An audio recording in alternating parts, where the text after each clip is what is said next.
We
will be starting our program for this evening now.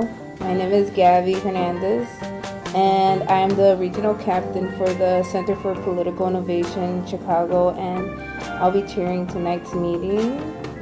Our first presentation tonight will be Noah, the Northeast Regional Captain of CPI.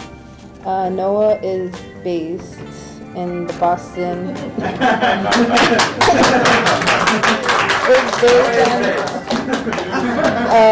Is based in the Boston area and has been working with CPI for the past 3 years. He has represented CPI at 2 international gatherings in Russia, and he has a YouTube channel putting forward innovationist politics. He has proven to be very reliable and dedicated, distributing our book on the Houthis across the country and oversee many operations. Noah will be speaking on the history of CPI. Welcome, Noah.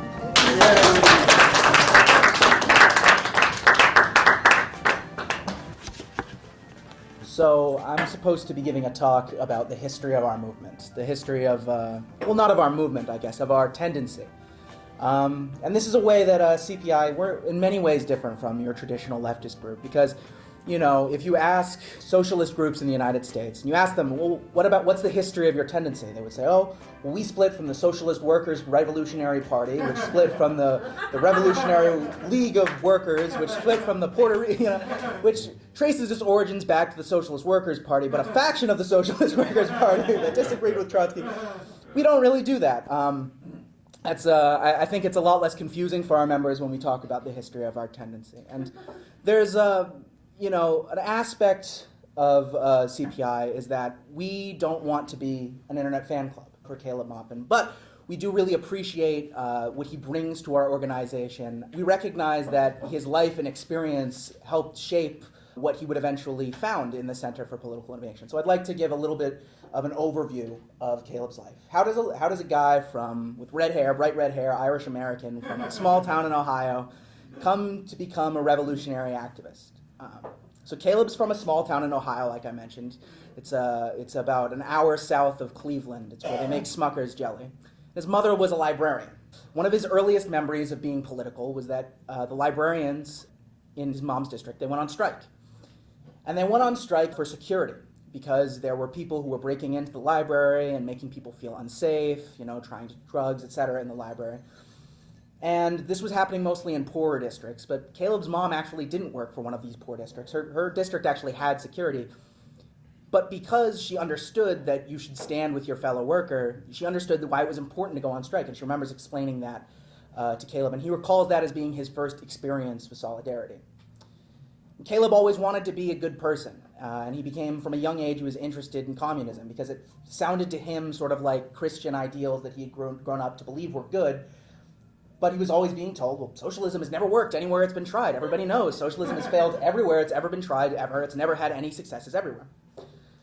So he thought to himself, well, maybe there just has to be some sort of socialism. We've all thought this, that like maybe it didn't fail, you know? And so he heard that Trotsky was against Stalin, and he knew that he had been told that Stalin, that was the bad kind of socialism. And so he went out to the library and he checked out a book. It was Trotsky's Revolutionary Trade. And if you've ever read the beginning of Revolutionary Trade, it's a bunch of statistics about the Soviet Union. The first chapter is what has been achieved. And it talked about how, you know, the Soviet Union brought literacy to millions of people, how it lifted millions of people out of poverty, how, you know, it industrialized farming and millions of people were fed and saw doctors for the first time in their lives. And he looked at that and he thought, well, but I had been told that, you know, socialism had failed everywhere it had ever been tried. And he said, well, this can't be true. I mean, I know this guy is against Stalin, but he still calls himself a communist, right? And so he went and he found an encyclopedia. And he looked into that encyclopedia and he found that no, actually all of that data was true. And from that point on, Caleb couldn't not stand with the people of the world against US imperialism. And he became an activist. And as a young man, he became involved in a communist group. He became involved in the Workers' World Party. And they moved him out to Cleveland. And that was where he actually filmed an act of police brutality. That students at a local high school in Cleveland had done a walkout against austerity because they had been cutting the wages of teachers. And the students had organized a walkout. And the police had decided that it would be a good idea to try and shut down the walkout. And they brutalized two young teenage girls. Caleb was actually able to film that interaction and prove that not only did those girls not attack the police officers because they had been charged with assaulting an officer, but that they had been brutalized, and he got them acquitted in court. He showed up with court. Shortly afterwards, he moved to New York. He was moved out to New York by the party, and he became the spokesperson for former U.S. Attorney General and great anti-imperialist Ramsey Clark. But it was during Occupy Wall Street that he began to saw some of the issues with the left. Because I don't know if you guys remember, the Obama administration collaborated with other NATO forces and ISIS to overthrow the government of Muammar Gaddafi in Libya. It was a horrible thing. The most prosperous country on the African continent, which had lifted millions of people out of poverty, which had created a great man-made river, had brought electrification, was, you know, the highest standard of living on the African continent. And the Obama administration, on orders from Israel, turned it into a country that now has open-air slave markets, where people are drowning in the Mediterranean Sea just trying to leave. But because Obama was in office, and that there were a lot of people within, those leftist organizations who didn't want to piss off liberals who really liked Obama, and because they were pandering to them, and because the Arab Spring, which had been organized by the Hillary Clinton administration through social media and other means, had been presented to the public as a glorious revolution from below, almost no leftist organizations stand with them. And Caleb remembers being extremely frustrated with the leadership of the Workers' World Party, being very upset with them, and he would explain, well, I think that Libya is a socialist country. And he would explain their economic system. He would present the writings of Muammar Gaddafi on their system. He would present statistics about how the economy functions in Libya. But because the leadership of the Workers' World Party, they wanted to pander to liberals and they wanted that liberal NGO money, they were against the bombing, but they argued, oh, well, it's not really socialist. He's kind of like a bourgeois nationalist, whatever. It was hand-waving. It was rejection. And he remembers being very angry with that. And he also remembers looking around the encampments of the Occupy Wall Street, because Occupy Wall Street was not all leftist. There was broad people there. And he remembers meeting libertarians. And he remembers talking to libertarians. And they would point out how Gaddafi had been in the process of creating an African central bank, which would be an alternative to the petrodollar. And he remembers watching the broadcast of Alex Jones and how he brought on former U.S. Congresswoman Cynthia McKinney, a great black nationalist, communist, to talk about how, the Libyan people were free, actually, and that he pointed out, I'm not normally a fan of communists, but that Gaddafi, I like him. He's got guns. He's handing out guns. He's a good guy. And he actually went to a shooting range in Libya and was shooting the guns. And he remembered thinking, well, something is not right, because I had thought that being a communist meant that you stood with the people of the world against U.S. imperialism, and the people who are calling themselves communists are not doing that. They're actually doing the bidding of the U.S. foreign policy establishment. And, many of the so-called right, who I had been told were my enemy, although maybe they have confused ideas about the economy or, they're more conspiracy-oriented, but they took a right position, and that was something that he had to live with. But the real turning point for Caleb, when he stopped being able to associate with the traditional leftist groups, was when he went to Iran. And Caleb went to Iran on a humanitarian mission with the Red Crescent Society, which is Iran's version of the Red Cross. And this was because in Yemen in 2014, there was a civil war that was going on. There was a US-backed military dictator that was actually backed by Israel and Saudi Arabia as well, a puppet government that was keeping the people of Yemen poor, and that was backed by Saudi Arabia, and that Saudi Arabia, at the behest of this military dictator, was committing a genocide against the Yemeni people. They were enforcing a blockade to prevent any food from coming in, to prevent any medicine from coming in. I mean, this sounds very familiar if you're familiar with current events. It's a typical, and it was very heroic of Caleb. He got on a boat with the Red Crescent Society and tried to bring aid to the Yemeni people.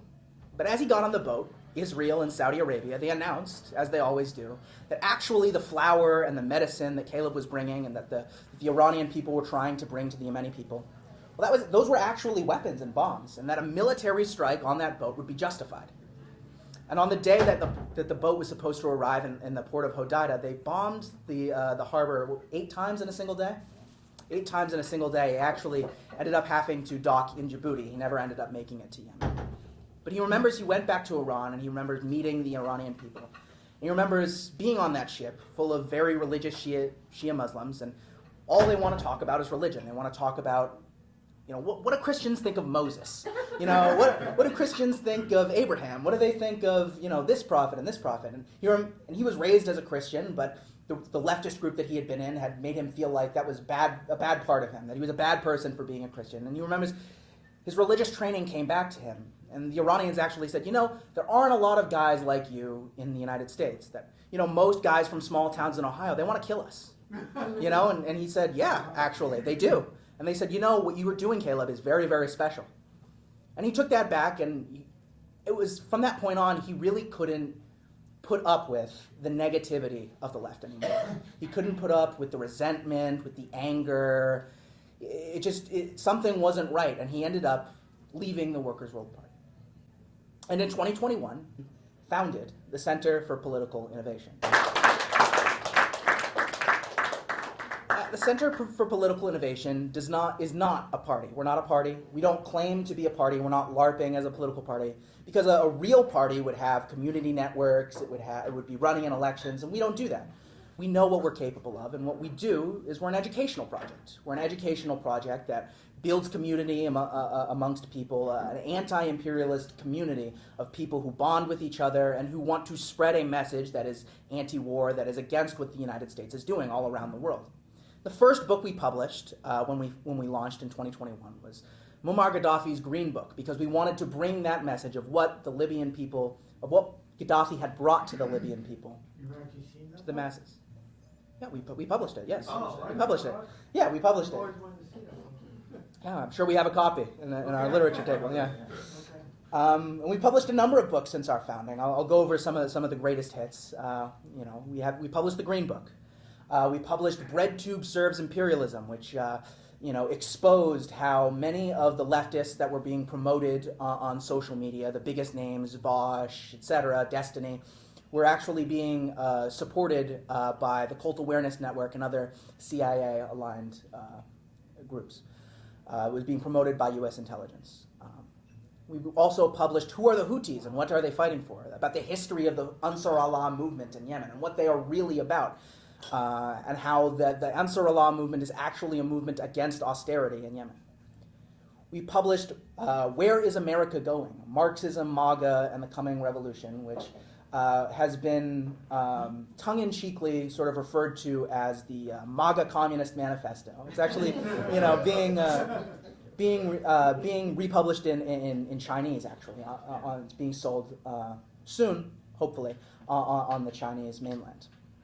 And Caleb's not the only one who writes books. Our member in Minneapolis, our Minneapolis regional captain, Penny, actually published Africa's Flame, The Rise of Ibrahim Traore, about the amazing, the great African leader who was bringing the African people out of poverty. So, I don't want to take up all the time here, but I do want to talk about what it is that CPI has done since our founding. And I was going over it, and I didn't think it was that much until I started writing it down. So it's a lot, so I'm going to try and I'll be brief. So in 2022, the United States government kidnapped the Venezuelan diplomat Alex Saab and held him hostage when he was trying to negotiate bringing food and medicine into Venezuela through the U.S. sanctions. And we were able to organize demonstrations to free Alex Saab all across the country, in New York, in Boston, etc. And we were actually mentioned by Venezuelan President Nicolas Maduro in a speech. In 2022, after Russia launched its special military operation to defend its sovereignty against NATO aggression, we were first in line to say that Russia is not our enemy. We were in the streets to say that Russia is not our enemy. And we held 2 conferences that year. The first conference was quite large. Many influencers showed up, etc., in Austin, Texas. The video was going viral, and they had to verify that it was, in fact, real and not an internet hoax. Not an internet hoax. We're real, guys. And we also, when the FBI raided the homes of the Uhuru movement, simply for saying that Russia is right and Ukraine is wrong, and that the struggle of oppressed people all around the world is also the struggle of the Russian people. Their homes were raided for that, and we were able to give them an award, as well as an award to Tara Reid, who was sexually assaulted by Joe Biden, and through her, and for her bravery in speaking out against that. We were able to hold that conference in Chicago. And because we held that conference in Chicago, as was mentioned by Gabby, Tara Reid, who was very close with Tucker Carlson, was able to get Chairman Omali Yeshitela on his show and bring that case before his very Republican conservative audience. While the rest of the left left the Uhuru movement behind, a group of black socialists who have been raided by the FBI and accused of being Russian agents, that sounds very familiar to you if you know anything about the left, they couldn't stand with them.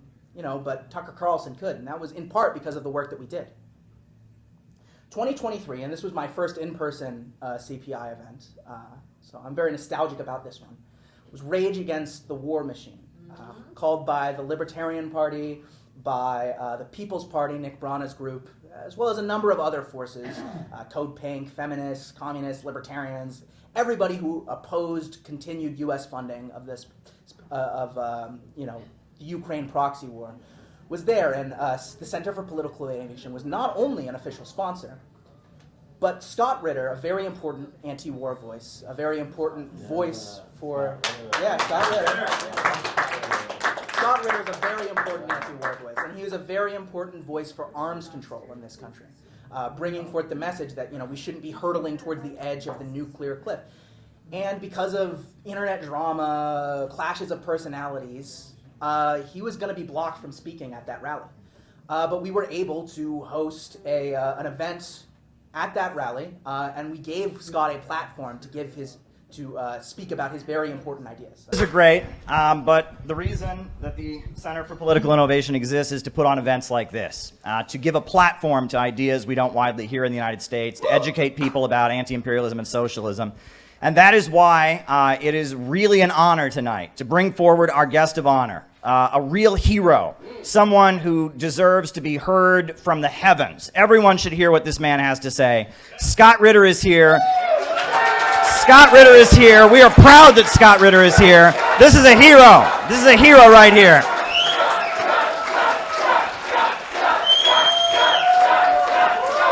We love you, Scott. We love you. Go ahead and give us some words. Thank you. Thanks, man. Yeah. Thank you. Well, thank you very much. To be honest, I thought I was just coming here to a reception to say hi to people, and speaking is, hopefully it's a bonus. We're very proud to have done that. That same year, when Biden held his Summit for Democracy, we held a Summit Against Hypocrisy, which talked about how the values that U.S. imperialism claims to promote around the world are actually fraudulent, and that the crimes of U.S. imperialism should not be excused under the language. They should not be allowed to hide behind the language of democracy and freedom and justice for minorities. That is absolutely incorrect.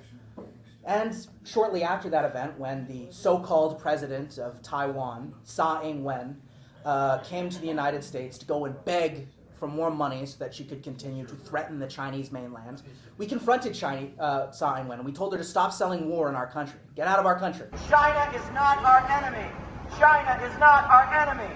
China is not our enemy. Get out of our country. Stop trying to sell war in our country. Stop trying to sell war in our country. We don't want a new war with China. We love America and we don't want a new war with China. China is not our enemy. 2024 was an even bigger year. Every year we do more things. Again, I'm trying to be brief, but it's a lot. We held a UN press conference before the United Nations to talk about the Uhuru case and to talk about being invited to the World Youth Festival in Sochi, Russia, which had been brought back that year. That same year, Caleb and I attended the World Youth Festival in Sochi, and we both were chosen to be included and ask Russian President Vladimir Putin a question face to face. And we talked about the Uhuru movement and the threats against our civil liberties in this country. And we made the point that the majority of the American people are against, continued escalations with all around the world. We asked about continued cooperation between the United States and Russia. That same year, Caleb was also invited out to LA to do an event about reunification of the Korean Peninsula with the LA Family Church. They invited him out to speak, where he highlighted the important work of Reverend Sun Myung Moon and the church that he had founded in reunifying the Korean Peninsula and bringing peace between North and South Korea and ending the U.S. occupation of South Korea. And 2024 was an election year. And my guys may all remember, it was Kamala Harris versus Donald Trump. And Kamala Harris was making herself out to seem like something she was not. And Caleb had actually written a book 4 years before, in 2020. It was his COVID book. Other people got into yoga during COVID. Caleb wrote a book about Kamala Harris. We had published a book which had exposed the psychology of Kamala Harris and really how dangerous she was, how she was being manipulated by forces within the Hillary Clinton State Department, and that her election would have meant something akin to World War III. And that year, Amazon decided, when she was crowned the nominee with no election, the undemocratic party, which doesn't hold elections, crowned her Democratic nominee. And conveniently, Caleb's book was banned from Amazon. On that very day. What a coincidence. Yeah. How convenient. So we were able to publish that book in mass and distribute it at the Democratic National Convention and at the RNC as well, I believe, all around the country. We're very proud to have been able to do that. Our member out in Minneapolis, who I've mentioned before as being published, confronted Ilhan Omar about her support for not only continued funds to Israel, but also to the Ukraine proxy war. It was dragged down. We would like to know, as American people, why you continue to support sending billions of taxpayer dollars to Nazis in Ukraine to start a nuclear war with Russia. China is not our enemy. I need you to leave, please, ma'am. China's not our enemy. Russia's not our enemy. Walk out, please. No more money for rich men's wars. Take your stuff and No walk, more please. money for rich men's wars. No more money for rich men's wars. We also launched our Peace MAGA campaign, where we boosted the anti-war messaging that existed within the MAGA camp, and we tried to highlight the voices of that by bringing a big banner which had Trump shaking hands with Kim Jong-un. It said, "Only peace will make America great again," and that was highlighted in the New Yorker magazine. We did that outside of Trump's rally in Madison Square Garden, as well as on his inauguration day. We're very proud to have been able to do that. We also participated in global rallies to support the African leader, Ibrahim Traore, which actually went viral on African social media. And we also exposed, for the first time, the No Kings Clown Show. We were able to intervene and talk about how, at that time, we were very concerned about war with Venezuela. Hands up, Venezuela! Hands up, Did you give yourselves a hand? This is glorious. Don't know right now the U.S. is trying to destabilize Venezuela again, to trying to take its resources by claiming that the government is in cahoots with narco traffickers, while we all know that the CIA. So that's the history of the Center for Political Innovation. So, thanks. Yeah, there you go. And then next we have Caleb Maupin. I wanted to start out tonight by honoring a friend of mine. We were actually going to honor this longtime friend of mine. We were going to do this at our event on January 11th, but he actually he suffered from he was hit by a car, and so he was recovering from a very serious car accident. And so we're really, really glad that he's here, and I'm also really blown away by Michael's recovery because he tells me he walked, how many miles today? Walked about a mile today. He walked a mile today. So he's not only able to come here after recovering from this, but I want to talk about Michael. So I've known Michael for quite some time. I knew Michael before Occupy Wall Street. About a week before Occupy Wall Street, there was a rally against anti-Islamic bigotry in New York City on September 11th. And you can see a photo of me and Michael standing next to each other at this rally with a number of Muslims there and opposing anti-Islamic bigotry. And I knew Michael from those days. He was part of the United National Anti-War Committee. And back then, Michael wore a button-up shirt everywhere he went, and he was, his hair was perfectly combed, and he was like that. And then Occupy Wall Street started, and I showed up at Occupy Wall Street a couple weeks after it was, and there was Michael, and wow, he had a nose ring and ripped jeans, and I was like, wow, Michael, you've really changed. And Michael was an important part of Occupy Wall Street, actually. And then he ended up going to San Francisco. He was part of Occupy San Francisco, and he ended up getting hit. He was just filming a demonstration, but they hit him with some very serious criminal charges. And he was facing some serious amount of prison time or whatever, but ultimately they did drop it. And so that was really an important thing that Michael did. And I've known Michael for a long time, and Michael's been involved in so many different struggles for justice, and he's a true friend. He really is, and he's somebody who's been through a lot. And there's been a lot of strange twists and turns, and Michael was one of the first critics of the vaccine mandate that I knew, right? He refused to go along with COVID hysteria. And when COVID hysteria was the trendy thing, you were being banned from any leftist group if you said anything against the vaccine. Michael didn't go for that. And in fact, Michael was brave enough. He started going to anti-vaccine meetings and stuff in New Jersey. You're Red Illuminati, I believe, on Twitter, right? That's your internet persona, is Red Illuminati? Yeah, and he's always standing up and challenging the war narrative, the neocons, etc. So I'm really glad you could be here today, Michael, and I want to just present to you with the Innovator Award that we meant to give you on January 11th. This is for Michael Pellegatti. So come on up, Michael. Come on up. Come on up, and I just want to give Michael the opportunity to say whatever he wants to say. And we just love you. You're a member of our community. You've been doing stuff with CPI for quite some time, and we really appreciate you. So I'm going to give you this award. I don't have any prepared statements, but Just say something from the heart. That's all.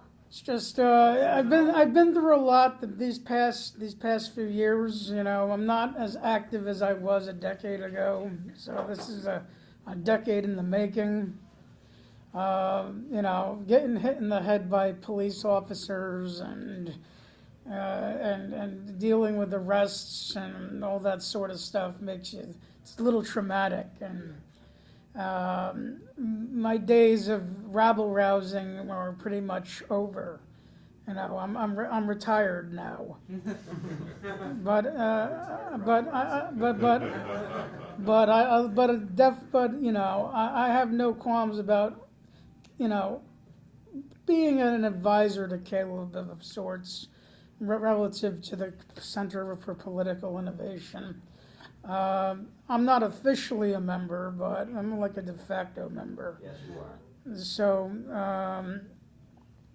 it's just, I thank Caleb for this award, and thank you all for being here and doing what you do, and keep on fighting the good fight.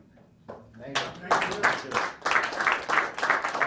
To everyone who was out in the streets with us today, we killed it today, didn't we? We killed it in the streets. I thought thought it was amazing. So not only did we when they were having the main rally, we disrupted the rally, right, with our message of Democrats could stop the war, hands off Iran. Democrats can stop the war, hands off Iran! Democrats can stop the war, hands off Iran! Democrats stop the war, hands off Iran! Democrats stop the war, hands off Iran! Democrats can stop the war, hands off Iran! Democrats can stop the war, hands off Iran! Democrats can stop the war, hands off Iran! But then we circled down to where the march was coming in, and we blocked the march. And on multiple occasions, the marshals had to push us aside. We held up the rally. We rained on the Democrats' parade. And it was epic and glorious. And I want to thank Noah, who came down from Boston. I want to thank Gabby, who came from Chicago. I want to thank Briggy, who came from Pennsylvania. I want to thank Irving and Mahir. I mean, we were out there. I mean, I want to thank Paul, who came in from Long Island. And we met you. You just joined us, right? You saw what we were doing. You just joined us. You had to know war in Iran. And you thought, hey, I want to get involved. I was like Jessica from New Jersey, and Eric brought his sound system. Eric and your friend, what's your name? Britt. Yeah, you guys brought your sound system, and we had a big thing. We intervened. We rained on the Democrats' parade, and the crazy thing was everyone agreed with us at the rally. It was massive. Everyone was giving us thumbs up. We agree and all of that. But you'll know that the No Kings organizers did not put no war on Iran in the demands of the rally. Right? The No Kings was sponsored by all these big corporations and big monopolistic entities and big banks. And even though everyone there agreed that we shouldn't be having a war against Iran, they couldn't include that in the demands. But person after person was giving us thumbs up and taking our picture and all of that. And we made our mark. We made our mark. And I want to tell everyone how amazing of a job we did. And everyone who was part of it, thank you. Thank you for doing this. Thank you for doing this. It's really important that we intervened the way we did. And we're learning. And that's the whole operation. We've always been, it's a question of learning how we can intervene more effectively, right? We're not a huge organization, but we made some big signs, and we figured out how it was that we could penetrate this rally and intervene and get an anti-war message out there. And that's what we're always learning how to do, how to intervene more effectively, whether it's a banner that says only peace can make America great again and has Kim Jong-un shaking hands with Trump during the election, whether it's a book about Kamala Harris or a book about the Houthis, any way that we can intervene and put forward our message, we need to do it. And we need to learn and do it better because we speak for the majority of the people of the world and for the majority of the American people. The American people don't want these wars. And really, when it gets down to it, the American people know. They know in their bones that our government is run by a group of ultra-rich people, and those ultra-rich people that run the government don't care about us, and they are not loyal to America. They're loyal to an international system, and that our freedoms are being taken away, and that these wars that are being waged around the world are not being waged to benefit us and help make America better. These wars are being waged to enrich this internationalist elite, and people know this, and they know it in their bones, but they don't know why. We're here to tell people why. And these are rough times. I want to quote. There's the quote from Thomas Paine, one of the leaders of the American Revolution. He said, "These are the times that try men's souls." Vladimir Lenin, at one point, he wrote something about the period before the Russian Revolution in 1905. He said, "Demoralization, discords, splits, and pornography took the place of politics." I think that's kind of the period that we're living in. But I think that there's two passages from the Bible that are pretty relevant to what we're doing tonight. And the first one comes from the book of Ephesians. And I've noticed it's become a rather popular scripture in the past few years. It says, "For we wrestle not against flesh and blood, but against principalities, against powers, against the rulers of darkness of this world, and against spiritual wickedness in high places." I've noticed a lot of people are quoting that. That's quite a popular reference from the Bible these days. And then I can also quote from the book of Matthew, chapter 24, 12 and 13. "Then because iniquity shall abound, the love of many shall wax cold. But he that shall endure unto the end, the same shall be saved." Now, what does it mean to wax cold? What does that mean? Well, to wax cold means to give up hope. to become cynical, to become pessimistic.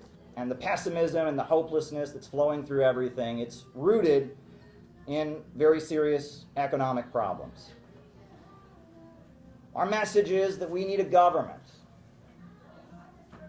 that invests in communities, a government that invests in human creativity, a government that invests in real solid physical economy, not derivative rip-offs and speculations. We've put forward the slogan, we need a government of action that will fight for working families. And we have a 4-point economic plan that we've put forward that includes public control of our natural resources, a national bank that would invest in our communities, an economic bill of rights, a mass mobilization to rebuild the country. That's been the vision that we've put forward. And we have to talk a little bit deeper about these things.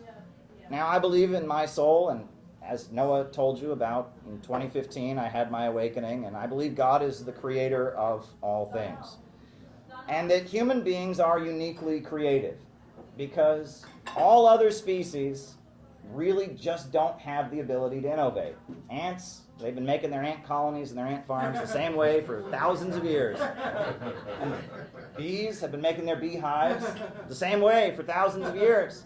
But in just 8,000 years, we've gone from hunter-gatherers in the woods to space travel and iPhones. No other species is able of reinventing our relationship with nature the way human beings do. And we're constantly reinventing our relationship with nature, rising to a higher plane, increasing our life expectancy, increasing our population, making life more and more comfortable. But now, for the last couple hundred years, we've had a problem that never existed before in history. And that was the problem of poverty created by abundance. Poverty amid plenty. There have been plenty of times in human history where people starved because there wasn't enough food. But it wasn't until 1825 that we had a situation where people starved because there was too much food. We've had plenty of situations in human history where people have been homeless because there wasn't enough housing. But starting in 1825, people started observing a problem where people were homeless because there was too much housing. The word glut, G-L-U-T, glut, that is a word that economists know very well, and it's called a word for poverty created by abundance. I've told the coal miner's riddle. You ever hear the coal miner's riddle? It goes like this, right? There's a little boy, and he's cold. He says, "Father, why is it so cold in our house?" The father says, because I can't afford any coal to heat the stove. And he says, "Why can't you afford any coal to heat the stove?" He says, "Because I lost my job. I've been laid off. My job at the coal mine." And he says, "Why did you lose your job at the coal mine? Why were you laid off?" He says, "Because there is too much coal." That's an unnatural problem, and that is the problem of the capitalist mode of production. And that the capitalist economies of the West break down every few years caused by this problem of overproduction. And that technological advancement makes it worse. That as it becomes more and more efficient to produce goods, the role of the worker at the assembly line is eliminated, and even quicker, we have the economy glutted with products that cannot be sold. Cecil Rhodes, Rhodes. You ever hear of the Rhodes Scholar Program? Yeah. Yes, and what was Zimbabwe called before it won its independence? It was Rhodesia. Well, Cecil Rhodes, who was the colonizer of Africa, he was quoted in 1895 as saying, "I was in the East End of London, a working class quarter yesterday, and I attended a meeting of the unemployed. And I listened to their wild speeches, which were just a cry for bread, bread, bread. And on my way home, I pondered over the scene, and I became more and more convinced of the importance of imperialism. My cherished solution for our social problem, in order to save the 40 million inhabitants of the United Kingdom from a bloody civil war, we colonial statesmen must acquire new land to settle the surplus population, to provide new markets for the goods produced in the factories and mines. The empire, as I have always said, is a bread and butter question. And if you want to avoid civil war, you must become imperialists." And starting in the 1890s, the Western countries realized that a way to solve this problem of overproduction was to go into the developing countries and seize them as captive markets. So they had too many goods, their economy was slowing down because of glut and overproduction. Well, they could go into a developing country and destroy its economy and force them to import their products, and that was a way to resolve this problem. Great example is India. People of India have been weaving, their own cloth for thousands of years.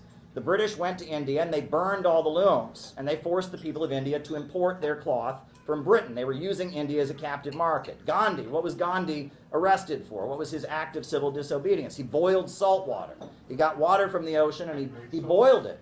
Why was that a crime? Because there was a law that British corporations had a monopoly on spices and salt. And so he was defying that by making his own salt, and they arrested him for it. A more recent example would be Mexico. The people in Mexico, they've been growing their own food since before Christopher Columbus ever showed up. But if you go to a store in Mexico and you look at the food that's on the shelf, it's coming from Kraft, it's coming from Nestle, it's coming from Monsanto. The food markets of Mexico were destroyed by NAFTA. The farmers were put out of business, and now they import their food from American corporations. And this is imperialism, is a way of dealing with this unnatural problem of overproduction. It's a way of forcing countries to accept the products and dominate the world market, beat down other countries. Imperialism is degrowth. That's what imperialism is. It is economic degrowth. And you can see so many examples of it. Nigeria is a country in Africa with so much oil. But the people of Nigeria are in deep and utter poverty because their oil is controlled by ExxonMobil, BP, Shell, and Chevron. And they are prevented from building up their own economy. And there are many examples of this, and that imperialism is going around the world in degrowing countries. But it's not just imperialism. Starting in the same time around the 1890s, some of the richest people, including the Rockefellers, decided that the problem wasn't the capitalist economic system, the problem was overpopulation. And they drew from Robert Malthus. Malthus was the British economist of about 100 years before that. He'd come up with this term, overpopulation. And they said, in order to stabilize the economy, we need to reduce the population. We need to drive down the population.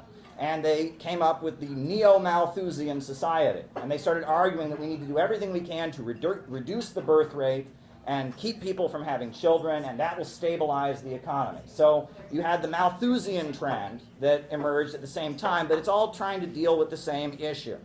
The same issue, the problem of poverty amid plenty. And the Rockefeller family, they were the ones that funded Planned Parenthood when Planned Parenthood began. It was originally called the Birth Control League, and they funded it. And that as we see rising around the world, as imperialism emerged, that imperialism was degrowth.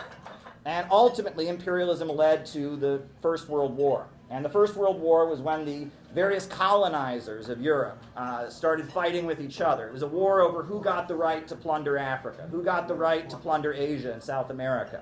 And that was the fight, that the British and the French and the American imperialists had the upper hand, and the Germans and the Austrians wanted a piece of the world, and so they battled with each other, and 20 million people were sent to their deaths as a result of that horrendous war. Now, during that war, what was ironic about World War I was at the time, the Western colonizers were saying they had the right to rule because they were civilized. And the people in Africa and the people in South America and the people in Asia, they were barbarians. They were inferior. Savages.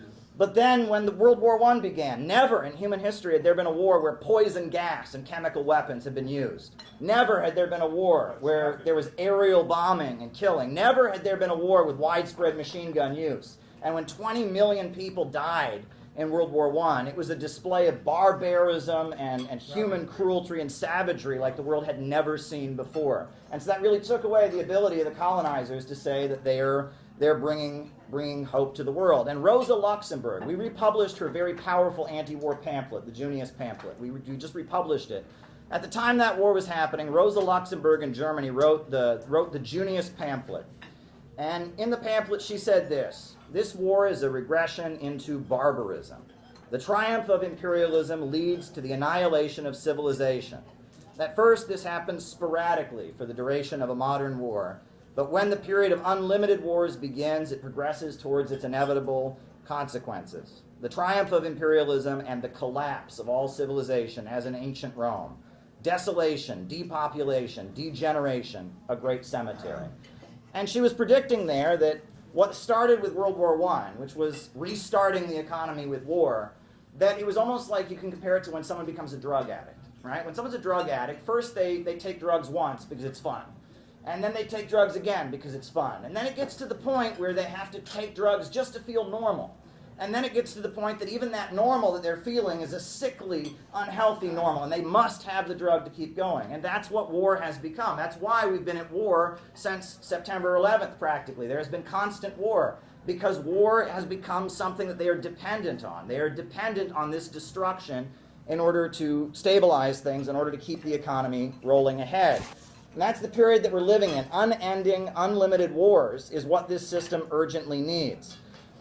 And the reason, one of the reasons, we have a number of reasons, but the reason we don't use the words socialism and communism to describe CPI, one of the reasons is if you talk about socialism and communism, it immediately turns into a conversation about equality, about making everyone equal. And if you think that that's what was going on in the 20th century, you don't really understand what was happening. What was happening in the 20th century was not that some countries were trying to make everyone equal and some countries didn't want people to be equal. The issue was about growth. It was about countries that were under the domination of Western imperialism breaking free and starting to build. And that's what they did in the Soviet Union. They built their country up to be the country with the world's largest hydroelectrical power plant, the world's largest steel mills. If you look at China today, China was very, very impoverished at the beginning of the 20th century. China now is the second largest economy in the world. And that the Cold War, it was really about countries fighting to grow. And they adopted the Marxist-Leninist ideology as a vehicle through which they could take control of their country and organize to build. And that was the issue. And you'll notice that there are a number of countries that had revolutions that didn't believe in Marxism-Leninism. For example, Libya, right? Gaddafi was a Muslim. He was an Islamic socialist. Iraq, under Saddam Hussein, is Ba'athist Arab socialism. And one of the countries that broke out of Western domination during the 20th century and did so in order that they could build, one of those countries is Iran. The Islamic Republic of Iran emerged as a result of an anti-colonial revolution. The Shah of Iran was a dictator backed by the United States who was keeping the country poor. And Iran has a huge amount of oil resources, and the oil workers went on strike, and pretty soon everyone in the country was in the streets, and in 1979 they had the Islamic Revolution of Iran. And Khomeini, who was a Shia Muslim cleric, became the leader of the Islamic Revolution. And his slogan, as he said, neither East nor West, Islamic Republic, not capitalism, but Islam, was the slogan that he established the Islamic Republic on. He said, Islam is a religion of the oppressed and those who have been plundered by imperialism. And he said, no one should be homeless in this country. He promised to bring running water and electricity to all of Iran, and he did it. He brought running water and electricity to all of Iran. At this point, Iran is a country that does not have any part of the country without electricity. And they've got running water in the country, they've electrified, they've wiped out illiteracy. The government heavily subsidizes food. They use the oil profits to heavily subsidize food. One of the biggest achievements of the Islamic Revolution was in terms of healthcare. The construction jihad. So after the Islamic Revolution of Iran, when Khomeini took power, Iraq invaded Iran with the support of the United States. And during that war, Khomeini got on television and called for what he called a construction jihad. And it was kind of similar to what Stalin had done with the 5-year plans, mobilize the country to go out and build. And during that time, they built 17,000 rural healthcare clinics, 17,000 healthcare clinics in rural areas where people had never seen a doctor before in their lives, 17,000. And I believe, here, your grandfather was one of the doctors who was employed there, right? So there you go. Yeah, I mean, there's proof of it right here in this room.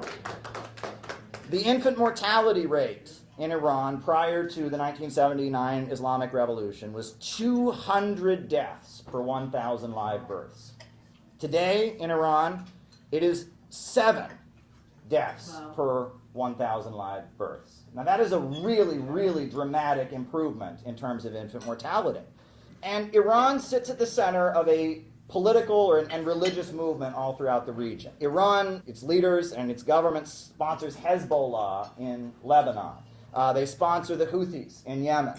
They sponsor Shia militias in Iraq. After the USA invaded Iraq, Iraq is divided between Sunnis and Shias. And a lot of the Sunnis that were linked to Saudi Arabia, linked to ISIS and groups like that, believe that it is their duty to kill Shia Muslims. So Shia Muslims have formed armed militias and self-defense groups to protect themselves. Iran funds those militias. In Bahrain, there is a king, an autocratic dictator, who's imposed on the country of Bahrain. He's not elected. The majority of the people of Bahrain are Shia Muslims, but the king is a Sunni appointed by Saudi Arabia. They host U.S. military bases. And in Bahrain, there's a democracy movement that wants this king to be toppled, and they want democracy in Bahrain, and they're funded and supported by Iran. And this is actually the logo of Hezbollah, right? This is their logo, and it's very similar to the official logo of the Houthi movement in Yemen.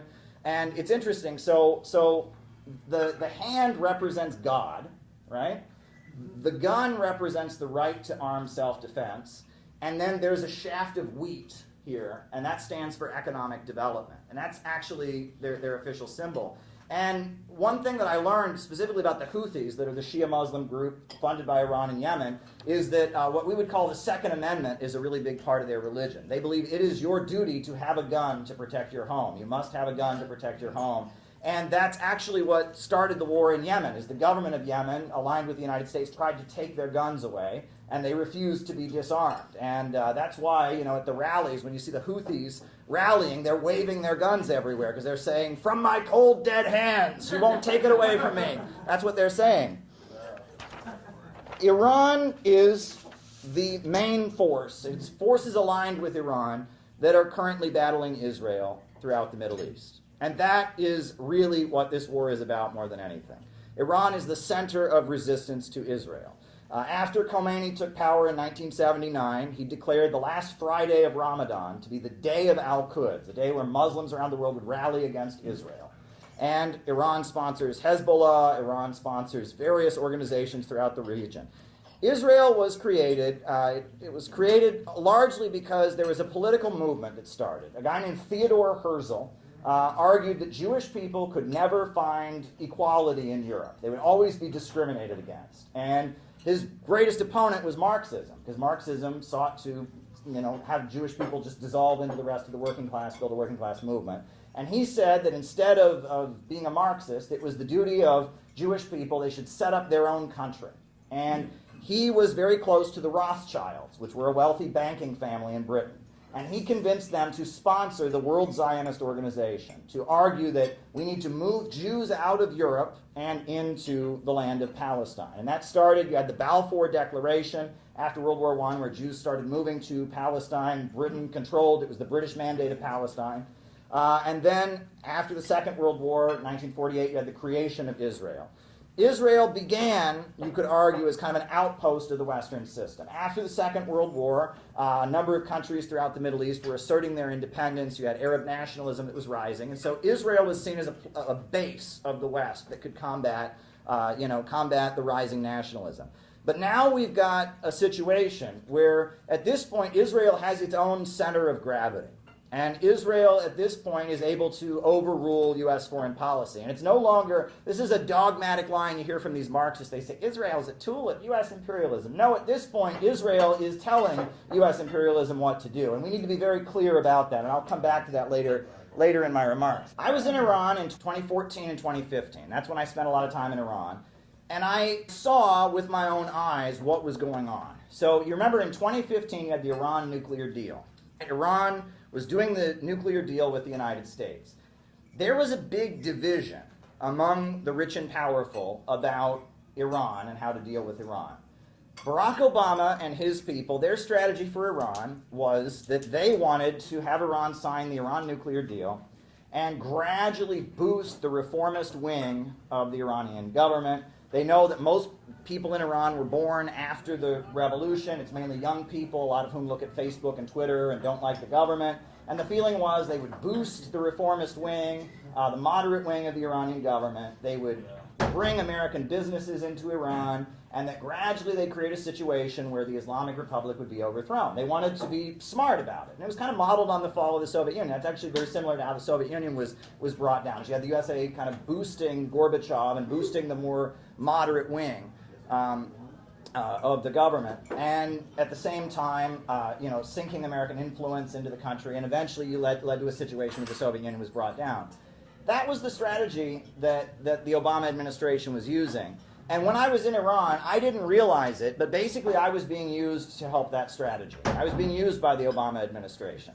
I just went there because I was working with Ramsey Clark. I was an anti-imperialist activist, and they would take me to the universities, and I would go to the universities. Whenever they asked me, what do you think? Do you think we should sign the Iran nuclear deal? My answer was always, I don't know. I said, I don't know. That was what I said, because on the one hand, I didn't want to be lobbying against my own country and opposing that. But on the other hand, I had a feeling that the Iran nuclear deal might work out in a negative way for Iran. And so when they asked me, should they sign this deal with America, I said, I don't know.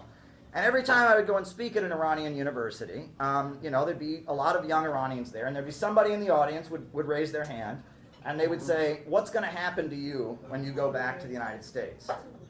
What's going to happen to you? And I would say, nothing. Nothing's going to happen to me. And they'd say, well, if we left Iran and we went to another country and talked against Iran, when we came back, we would be arrested.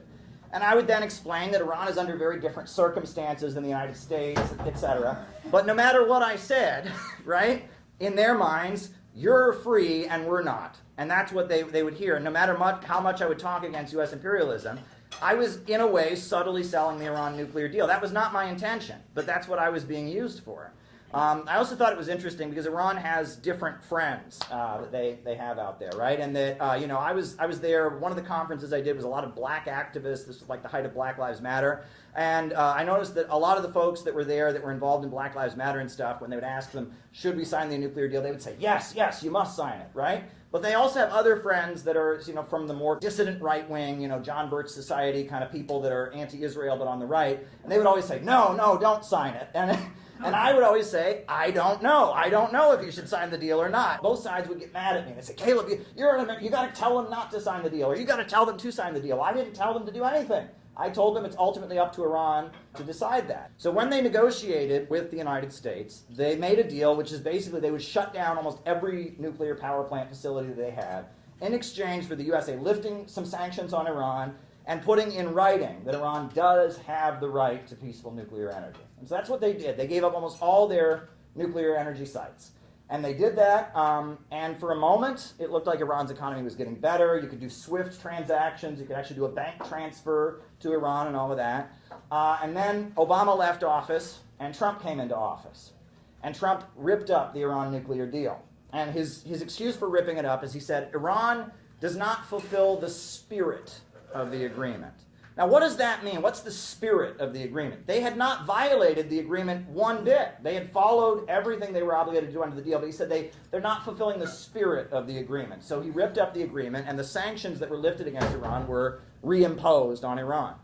And then Trump murdered Qasem Soleimani, who was a leader of Iran's Islamic Revolutionary Guards. Imagine somebody who's the most patriotic, loved hero, like George Washington, mixed with a superstar, like a celebrity. He was the national celebrity and he was the national hero, and Trump killed him. And that was a moment where Iran just felt completely humiliated and completely degraded. At that point, how could they stay in the Iran nuclear deal? It really got down to the fact that there were two strategies for dealing with Iran. The Democrats and most of the Western establishment was thinking long term. How can we overthrow the Islamic Republic play a long game and sink American influence in there and all of that? But Benjamin Netanyahu needs the Iranian threat in order to win elections. If there's not an idea that Iran is a threat, he's going to lose. On top of that, if U.S. relations with Iran were to improve, then the weapons sales that are making lots and lots of money throughout that region would decrease. And so it looks like the military-industrial complex and the military manufacturers and Israel have basically overruled U.S. foreign policy. And it's important to point this out because if you look at it, in essence, what is happening right now is that Trump, and we saw this in his first term, but we're seeing this even more now in his second term, Trump is very much trying to make sure the Iran nuclear deal never comes back. That seems to be his goal. He's nailing the door shut. Not only has he gotten out of there, but he's nailing the door shut so it can never be open. When you murder Iran's supreme leader, and you kill the supreme leader of the country, the religious and head of state, that country, they can't just stop fighting with you at that point, can they, right? When you murder the head of their National Security Council, the strategy of decapitation. And the result is going to be Iran being much more thoroughly anti-imperialist, and that moderate wing that Obama was depending on for his strategy is going to be completely done in Iranian politics. And the Islamic Republic is not going to collapse. They have a huge amount of support in the country. I mean, they have a base. I mean, you know, they mobilize these things. They have these things called the Basij councils, or the mobilized oppressed, that are in every neighborhood enforcing the will of the revolution. And there's militias in the country. The Islamic Revolutionary Guards are the largest economic entity in Iran. So Iran is not just going to fall, but there's going to be more chaos, and Iran's allies throughout the region and others are going to be much less willing to negotiate with the United States. And Netanyahu can then play up the Iranian threat and keep winning elections, and there'll be instability, and the price of oil is going up right now. There's another aspect of this that's also important, which is they want oil leverage over China. China is at this point, they're the second largest economy in the world. And China needs oil. That's one of their weaknesses, is that oil is imported into China. That's why they're heavily involved in the South China Sea, is because the oil comes in through the ports in Shanghai. And oil tankers come in through the Shanghai ports. And that South China Sea is right there. And that's why China's military is all over the South China Sea, to make sure that those oil tankers don't get interfered with. And every so often there'll be an incident where, like, an American plane will fly too close to a ship, or a Chinese plane will fly too close to an American ship. And what that's about is China is kind of asserting its control over the South China Sea, and the U.S. is kind of challenging it, and that's kind of the pushback. And Iran is a country that is opposed to the United States, has no diplomatic relations to the United States, and sells lots of oil to China. Venezuela is another country, has been opposed to the United States and sells lots of oil to China. And if Iran and Venezuela can be prevented from selling oil to China, China will have to rely on countries like Saudi Arabia and countries like Nigeria to get their oil, and those are countries that are aligned with the United States. And that will give the United States leverage and power over China. And so that's part of what's going on here as well, is they don't like the fact that China can get oil from places that the United States doesn't have the ability to control. Noah has a great YouTube channel, folks, and he recently made a video, way that social movements can transform a person. And in Noah's video, he used the example of Malcolm X, right? Malcolm X was a pimp and a drug addict. He went to prison, but then out of that, he joined a social movement and he got involved. Noah had a great video about that, about social movements as a way of engaging in self-improvement. And when I was in Iran, one of the conferences I went to was largely attended by members of the Nation of Islam. And they were frequently asked, did you kill Malcolm X? And so while I was there in Iran, I learned a lot about Malcolm X, the other side of the story, which was very interesting. For example, the autobiography of Malcolm X was not written by Malcolm X. It was written by Alex Haley.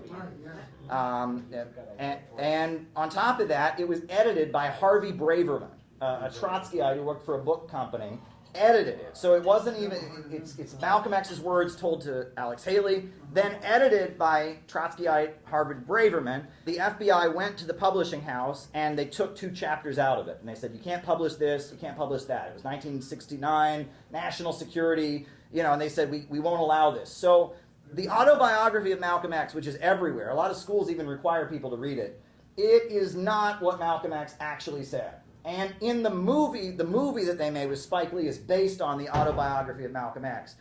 And in the movie, there's a part of the movie that is completely false. And that's that in the movie, when Malcolm X is in prison, he's converting to Islam, and they tell him to be a Muslim, he has to do the salat, which is the prayer where you get down on your knees, right?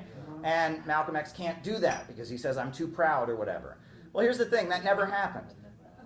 Because the Nation of Islam doesn't do salat. They don't do that. The Nation of Islam has never had that practice, and that's what separates them from other Muslims. So that could never have happened.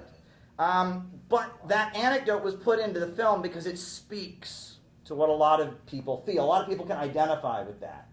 We're living in times where the economy is getting much, much worse, where the confidence that a lot of people have is in question. And pessimism is being pumped out constantly. Pessimism is everywhere in the times that we are living in. A lot of young men in particular feel that they're on trial every day. The problem with the so-called socialists and communists out there is that largely their political movement is at this point just an expression of that pessimism. When Stalin took power in the Soviet Union, they went out and they built the world's largest power plants. When Lenin said that communism is Soviet power plus electrification, I decided that I should become an electrical engineer, that was my holy duty. And I didn't want to just draw up plans, I wanted to build an electric power station. That was my mission, and I achieved it. Stalin set a task. Build this or build that. And thanks to the fact that people trusted him, and this enthusiasm of young people, it was possible. Remember, this was a country where people were illiterate, lived in virtual darkness, wore birch bark shoes. Even now, I think it's like something out of a fairy tale. How was it possible, at one of the most difficult times, to raise these great construction sites? It was only possible through the unity of the people, and the love of the people for their idol. Because for us, Stalin was an idol. But yet, the Party for Socialism and Liberation, their platform called for taking apart America's power grid and getting rid of all of the coal power, all the oil power, immediately converting to wind and solar panels and basically de-electrifying America. So much of what the so-called left does is they push this resentment and rage and tearing people down. This actually serves that Malthusian pessimism that the ruling elite are promoting. They're not building a movement to rescue the country and break it out of imperialism. They're building a movement to stoke resentment and pessimism. They're drawing, honestly, in some ways, from the dialectical materialist philosophy. Karl Marx believed that there was no God, and that all that existed was material reality, and that conflict defined reality. And with that worldview, it leads one to a very, very dark place, a hopeless place, right? If you believe that there is nothing spiritual, there's nothing higher, and on top of that, you believe that conflict is the only thing that can bring fulfillment, you're going to see something like what the so-called left is in America. You're going to see something that is just as hopeless and pessimistic and bitter and resentful, and it's going to be very, very hard for them to organize. However, I saw something different. I told you I've been to Iran. I've also been to Venezuela. And when I went to Venezuela in 2015, I visited a place called Comuna Pinal, or the Beehive Commune. It was a collective in central Caracas. And I went there and I saw how this kind of socialist mini-city within a city had been built by the Venezuelan government. And the woman who was in charge of security was a 19-year-old girl. And she was the head of security of this armed militia that protected the place. And she talked about how she had been a homeless child. She didn't even speak Spanish. She was an indigenous, peasant from an indigenous area, and basically she had been homeless living there, and she'd been adopted by a priest who was a socialist. And she grew up in this orphanage run by this socialist priest. And she said, Hugo Chavez was our father. And we watched Hugo Chavez, and we watched his messages every day, and we read and we studied the books that he told us to read, like Les Miserables by Victor Hugo, and the political books. And she says, Chavez raised me. And she told me and the group of Americans that were meeting with her, she said, I'm a religious person. I believe Jesus Christ put me on this earth to die for Hugo Chavez and Bolivarianism and fight against imperialism, and I hope someday I can die for the revolution. That's what she told us. And I was like, wow. And that was her life story. And actually, the Bolivarian communes in Venezuela are modeled on Hezbollah. They actually study the territories controlled by Hezbollah. When Khamenei was killed, right, and the supreme leader of Iran, they said when he was killed, they said that, what a fool he was. He was not hiding, right? He was not hiding, right? Well, he was 86 years old, and that struck home with me because I've been around some Shia Muslims in my time. I went to a workshop of Shia Muslims at Columbia. I spent a long time in Iran. And one Shia Muslim that I heard speak, he said, I am so happy. I am so happy because my grandfather was just murdered, is how he began his speech. And I thought, how are you happy that your grandfather was murdered? He says, because my grandfather was a loyal Shia Muslim. Was a loyal Shia Muslim, was a dedicated Shia Muslim. And every day he would pray, dear God, make me a martyr.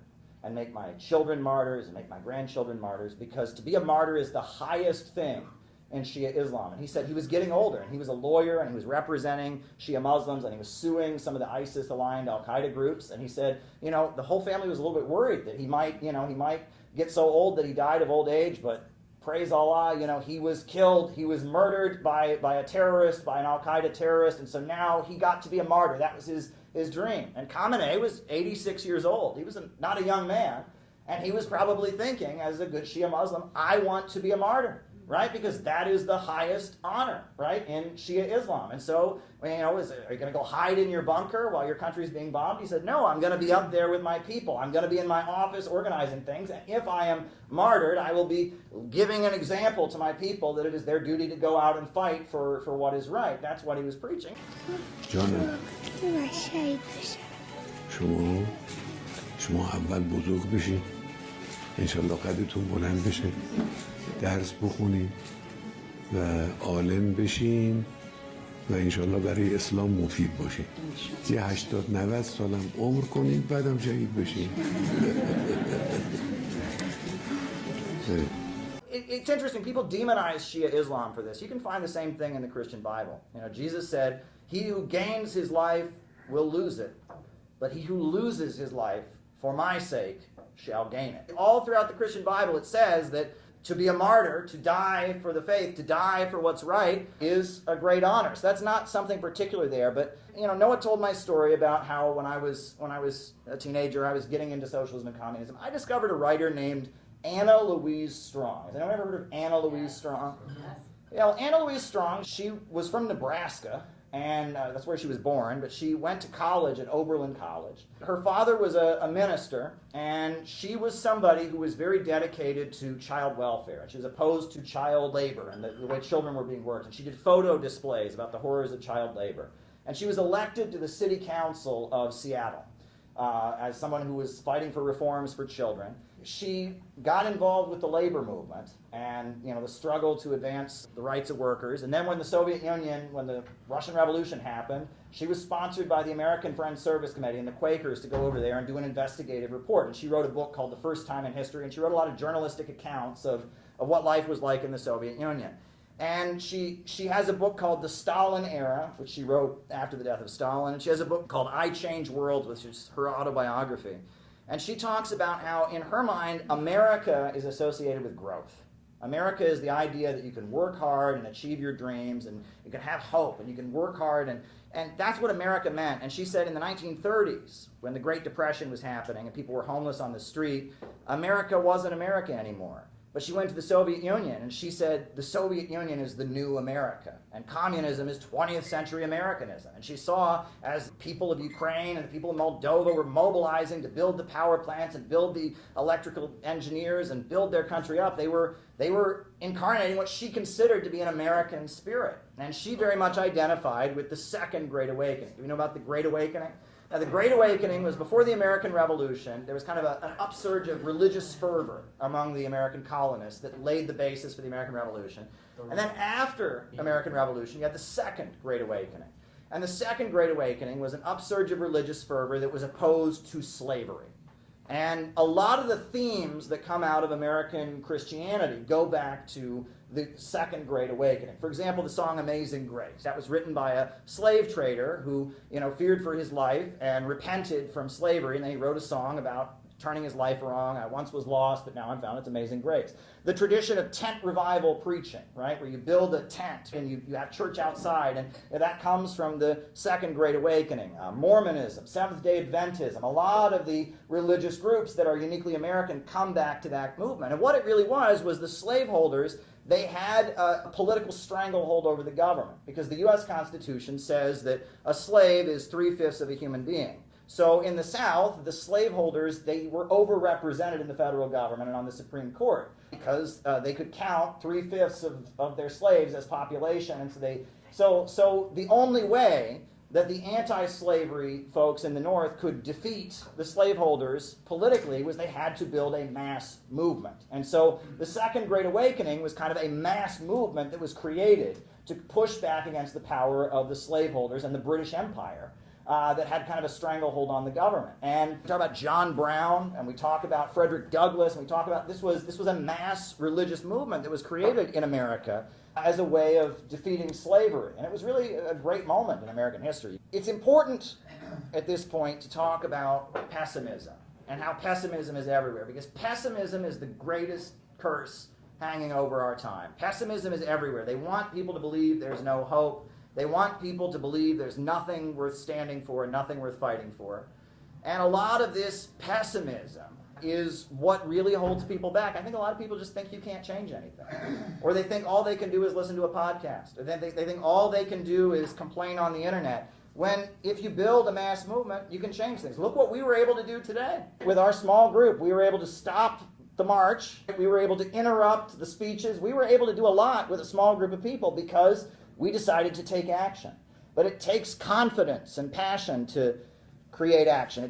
You have to not be ashamed. You have to not be afraid. I know a lot of people, they have a voice in the back of their head that says, you can't do anything. You'll fail.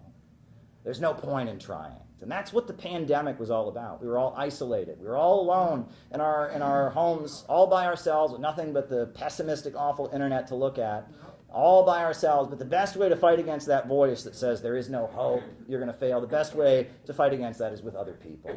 It's to have comrades. It's to have people to work with, to work on achieving a same goal. And that's what they're really afraid of. There's a musician I really, really love, an experimental composer named Cornelius Cardew. And I've been reading a biography of Cornelius Cardew. He was part of a music collective in Britain, and their stated mission was to develop comprehensive critique of U.S. imperialism, to combat incipient fascism spreading and its influence in all areas of life, and to stress the dynamic and revolutionary role that ordinary people can play in changing society. That's what his mission was.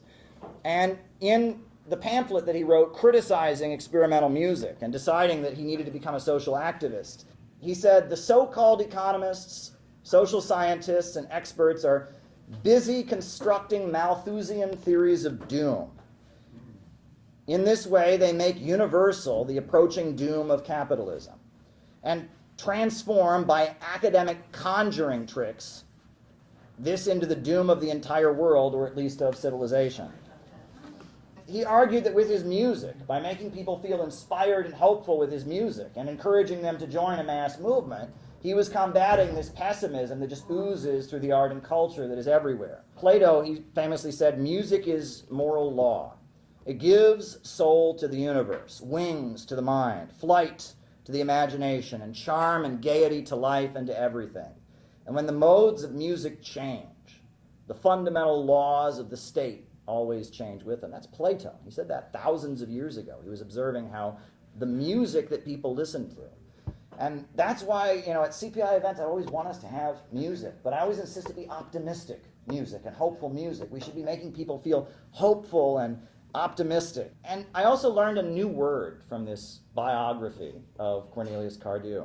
They were describing the political group he was with, and the word that they described him as was beatific. I had never heard this word before, beatific. Have you ever heard of beatific? Well, I looked it up.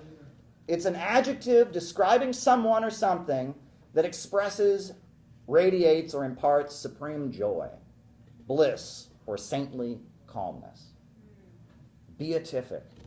And that's what I would like CPI to do. I would like us to be beatific in everything that we espouse. We're not promoting pessimism. We're not promoting hopeless. We're beatific. And beatific, the word actually comes from the Beatitudes of Jesus. Blessed are the peacemakers. Blessed are the poor in heart. Mao Zedong, the leader of the Chinese Revolution, in one of his speeches, he said, if a person's political line is incorrect, his very soul is incorrect. Now, that's often misquoted or translated as, if a person has the incorrect political line, it is as if he has no soul.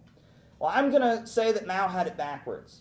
I would say that it's not that if a person has the incorrect political line that he has no soul. I would say that if someone has no soul, then they have the incorrect political line. That's what I would say. And if we are not espousing optimism and hope, we have the wrong political line, no matter what we say. Noah and Gabby both came in from out of town. Come up, Noah and Gabby, come on. So we're going to be carrying out an operation. This is Kim Il-sungia, the flower from Indonesia that was named after Kim Il-sung. And we printed this pamphlet using Kim Il-sungya to introduce people to anti-imperialism and optimism and the innovationist message. And on the back it says, "Someday this flower will grow in the White House rose garden and in the halls of Congress." That's what it says. And tomorrow, Noah and Gabby, we have thousands of these. Noah and Gabby are going to the historic Riverside Church. And Riverside Church in Harlem is a very big church, thousands of people who go there every Sunday, right? And they're taking these pamphlets, big boxes of them by the hundreds, and as people are lined up to go in, they're going to be handing out in bulk this pamphlet about Kim Il-sungya and about anti-imperialism to the people at Riverside Church. And again, we're not saying be really mad, be pessimistic, be hopeless, we're all going to die from climate change. No, they're saying this is a beautiful flower that you can't get in America, and that's because it's from North Korea, and North Korea is part of this economy that is rising around the world while our Western system is falling apart and crashing and burning, and we want America to join this new economy because the only future that America is going to have is to be part of this new economy that's rising around the world. And that's what we have to make clear to people. The only future this country has is joining the BRICS, joining the Eurasian Economic Union, joining the Bolivarian Alternative for Latin America, joining the Axis of Resistance. If we continue to cling ourselves to the British Empire, to the very people our revolution was against, the degrowth empire, the Malthusian empire, if we do that, our country is doomed. And that's what separates me from the so-called left, is the left wants, they celebrate the fall of America. Oh, burn it down, tear it down, this is an evil society. Well, listen, folks, was the fall of the Roman Empire a good thing? Rome was not good. Slavery, gladiatorial shows, bread and circuses. Rome was an evil empire. But what replaced the Roman Empire? Barbarism. Yes, the human life expectancy decreased. The average human height went down by inches. The fall of the Roman Empire was a great historical regression. It's one thing to condemn the society you live in, but if all you do is advocate tearing it down, you can get something worse. As bad as we might be mad about things here in the United States, I really like the fact that I can turn on the light switch and the lights come on. I really like the fact that when I go to take a shower, I turn the water on and it comes on. And if our country were to collapse, which is the way it's going, if we continue to align with this globalist internationalist system, if the country collapses, you're not going to have electricity. You're not going to have running water. They already aren't paving our roads. Have you seen the video of the bridge that fell apart? Have you seen that? No. The big bridge near Baltimore that just completely fell apart. Oh, yeah. Have you remember the Flint water crisis and how children were drinking lead in their water? Yeah. Our streets here in New York City, the capital of the world economy, the roads are crumbling. We're going over so many potholes. Kaboom, kaboom. I mean, this is a nightmare.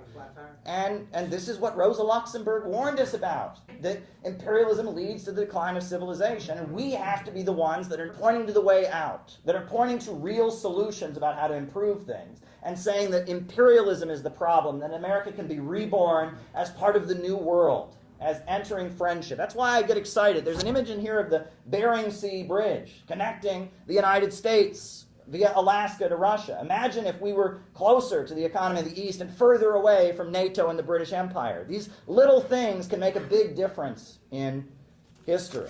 I wanted to just talk about a couple other things while we're up here.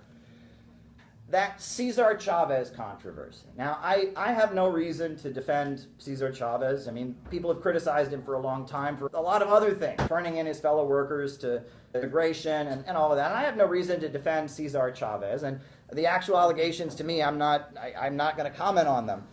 But, one of our good friends, a guy named Paul, who played music at our event on January 11th, Paul, he was discussing the Cesar Chavez revelations to me, and he says, it seems like the people who want to stay in the shadows and pull the secret levers have a stake in trying to make heroism impossible. Yes. That's what he said. And that they really want us to not have anyone to look up to. They really want us to not be able to look up to anybody and not admire somebody and not draw the spiritual strength from having leaders. And that the forces that just kind of rule by de facto are very, very committed to breaking down what they call cult of personality. That's what Khrushchev coined the term when going after Stalin. The idea that we can't have cult of personality, right? We can't have leaders that we look up to. We can't have anyone that we support, right? It's a cookbook, right? That's the, you know what that's about? That's the Twilight Zone episode. There's a classic episode of the Twilight Zone. These aliens, they come, yeah, the aliens come from another planet, and they've come to planet Earth, and they're doing all these nice things. They're feeding people, and they're taking care of them, and they ask them why they do it, and they hold up this book they have. It says, to serve man. Oh, we have this book, to serve man, to serve man. So then they're going to take some people back to their home planet, and the people are lined up to get on the spaceship, and this woman who's been translating the book runs out. Mr. Chambers! Mr. Chambers! Don't get on that ship! The rest of the book, To Serve Man, it's a cookbook!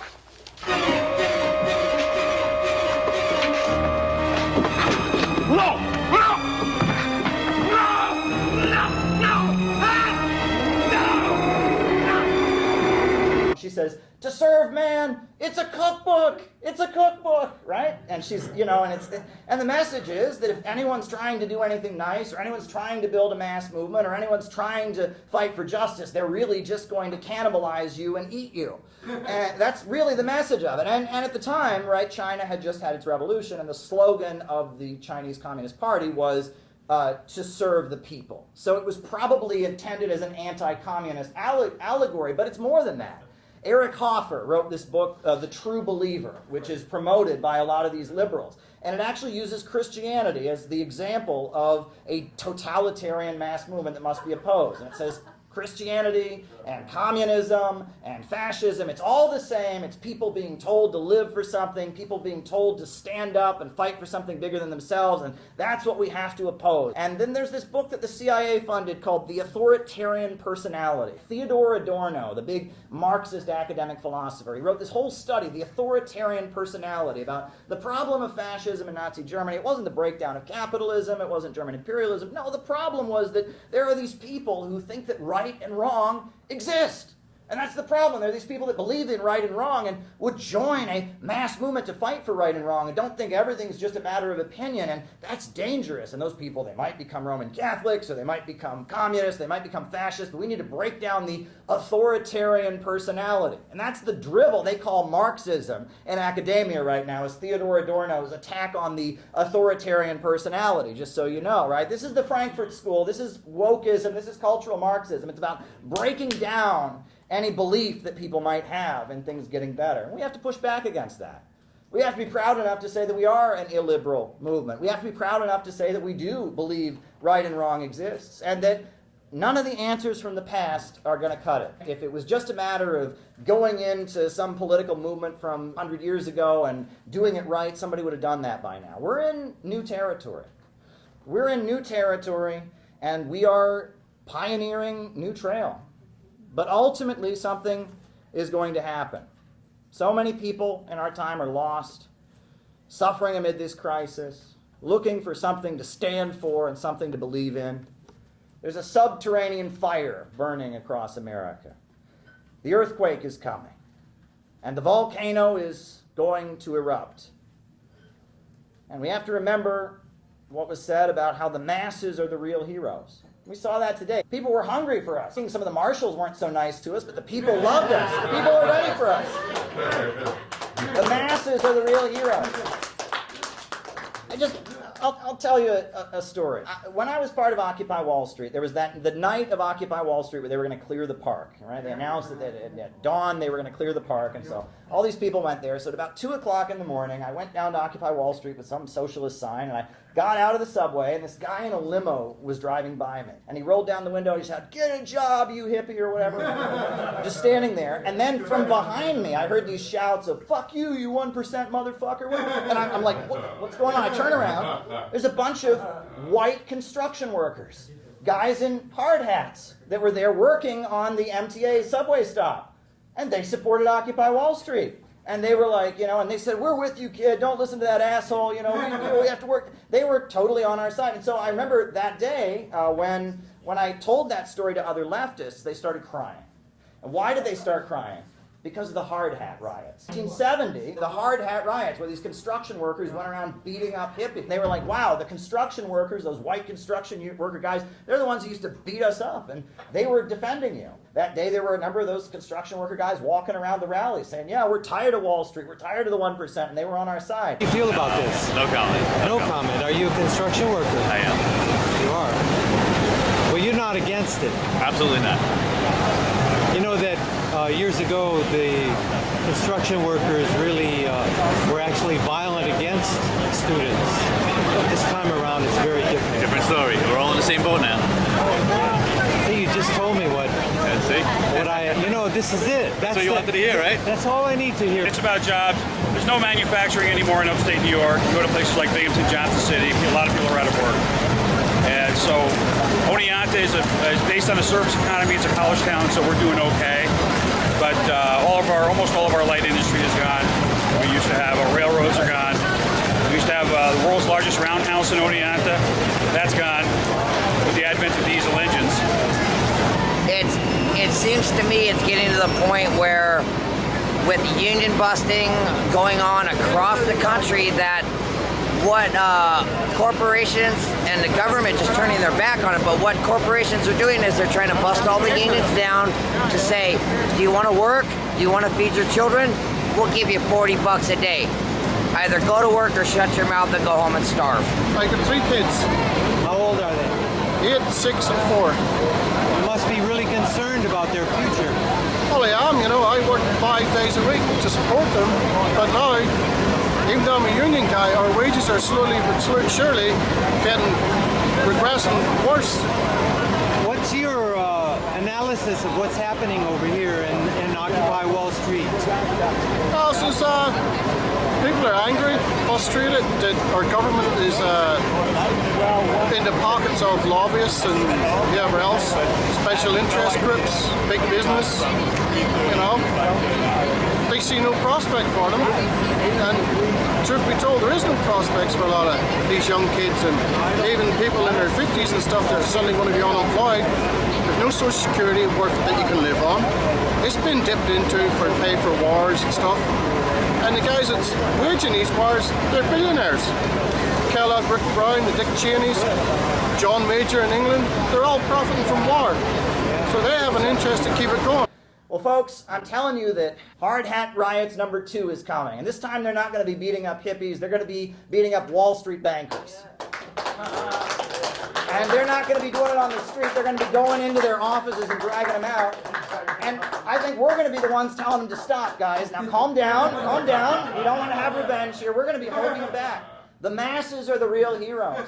The masses are the real heroes. We ourselves are often childish and ignorant. And that there's a boulder that's going to roll down the mountain. It's coming. And what we have the great honor of doing is being the ones that can guide that boulder. Guide that boulder in the right direction and push it where it needs to go. Push the energy that is coming, not towards destruction, not towards hate and resentment and pessimism, but towards the love and community and optimistic vision that we're putting forward. That's what we have the ability to do. And we should be greatly proud and honored that we have the ability to nudge the boulder the way it needs to go, but at the same time, we have to take this responsibility seriously. We were able to do today. That shows that if you actually decide, how can I intervene, you can actually make a difference.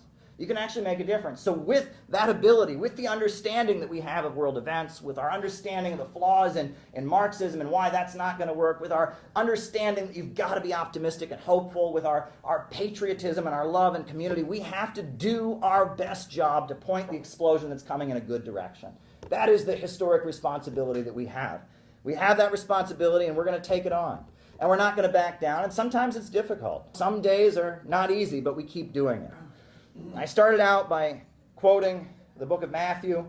Many will have waxed cold, but those who stay true till the end, they shall be saved. Never wax cold. Never let the pessimism and the cynicism that is oozing out of every wing of our society come into you. Push back and be part of a community of people who are committed to pushing back against it with you. Never wax cold, because we're going to win. Dare to struggle, dare to win. All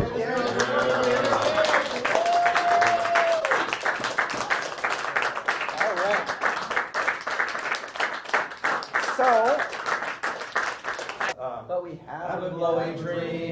how fair the world will seem when each man can live his life secure and free.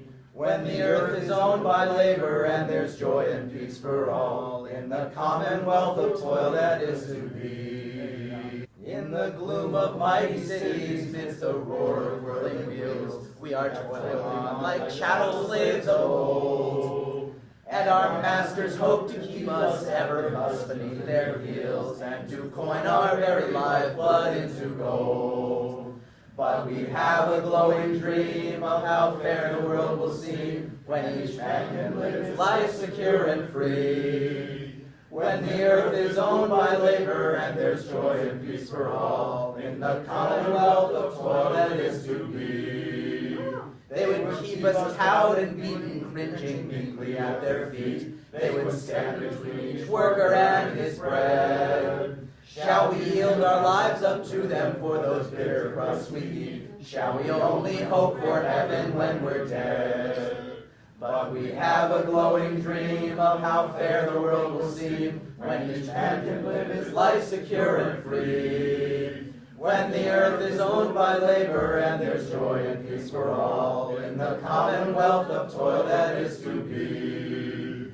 When our cause is all triumphant and we've claimed our Mother Earth and the nightmare of the present fades away, we shall live with love and laughter and who now have little worth and will not regret the price we had to pay. For we have a glowing dream of how fair the world will seem when each man can live his life secure and free. When the earth is owned by labor and there's joy and peace for all in the commonwealth of toil that is to be. Yeah! Me and Irving both are from Chinatown, Lower East Side, so from Lower Manhattan, and it's just been for myself, like Noah, I also went through a similar journey through the activism and through just like since the pandemic and the years after that, and the tipping point for me was really after October 7 and seeing the genocide unfold and seeing it that so closely to the fact where we can all witness it on social media, on Instagram, in the feeds, and basically even then, like it was like a very pessimistic time, and we saw it unfold 2024 next year, and it just seems like it just got more and more worse.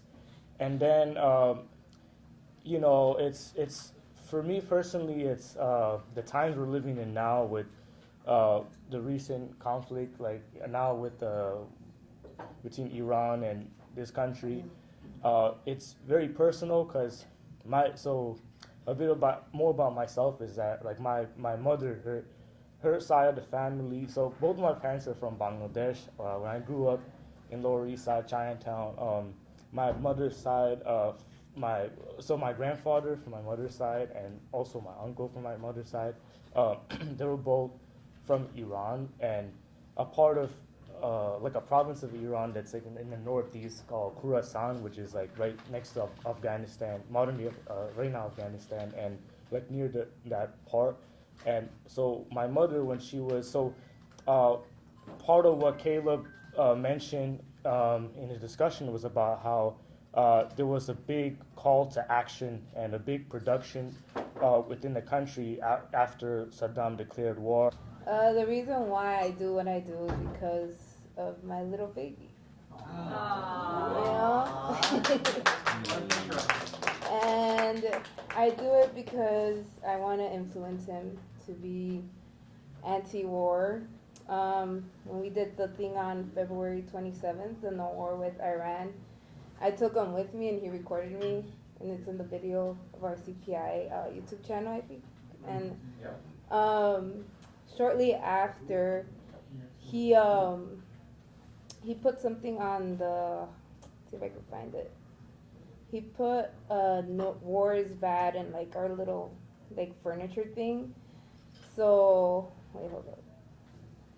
So he put this, and that's because I'm influencing him, and I'm very proud of, influencing him. So this is why I do what I do, so I could influence the next generation of our children to do activism and to empower themselves and to fight back. So I'm very positive and optimistic for the future, so that's one thing. I could wake up in the morning and work and do what I have to do. So I don't want my nieces and nephews to be in a poverty state that we're in right now. I can't even afford rent sometimes, so I don't want them to struggle how I struggled, and healthcare should be available for Americans. This is for the American working class, and this is why I do what I do, and hopefully we could have more members to join. So I'm kind of happy with all the work we've been doing. So yeah, thank you.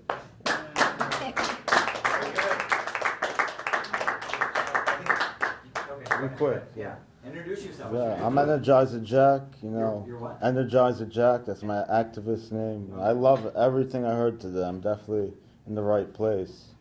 So I was a big activist during COVID, I refused to show my vaccine cards multiple times in movie theaters, restaurants, and they locked me up for it. I spent nights in jail for that. I had to go to court, and I fought, and I fought for my civil rights and won. And it showed that what they were doing was segregating me because of my medical status. And I was MAGA through and through. I thought Biden was the problem, so I was all Trump, And during Trump's campaign, he told us he'd end wars, he wouldn't start wars, he'd bring peace to the Middle East, And look at us now. He started an illegal war of aggression without congressional approval. We're knee-deep in this war now. It's escalating very quickly, very dangerously. We're further from peace and closer to catastrophe than ever before. He said he'd lower gas prices, he'd cut our energy bill in half, and everything's skyrocketing. Philippines just announced a state of emergency. This is causing chain reactions. What he's done, this big catastrophe he's made. And in 1776, ordinary people, they stood up against a tyrant king like Trump, who acted without consent, without representation, without consequence. We will not accept leaders who gamble with human lives while hiding behind silly little slogans. This isn't about left versus right. This is about truth versus deception. Because a government that could lie us into a war can lie us into anything. And the people who stay silent will get exactly what they deserve. Thank you. All right. 2024 was a reflection point.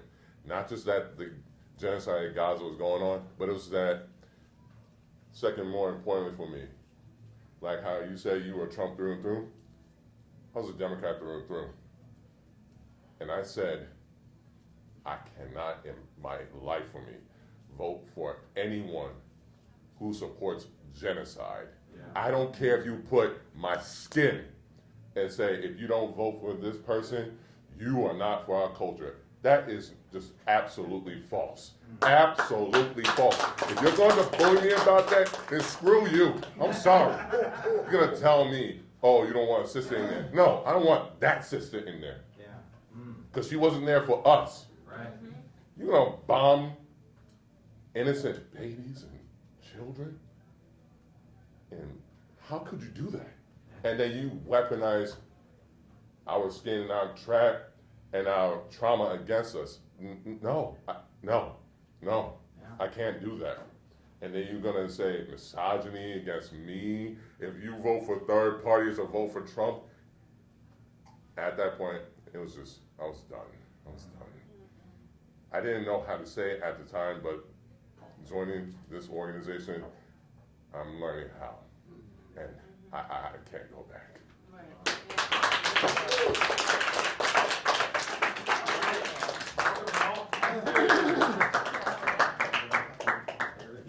First of all, I would like to really thank CPI, for inviting us.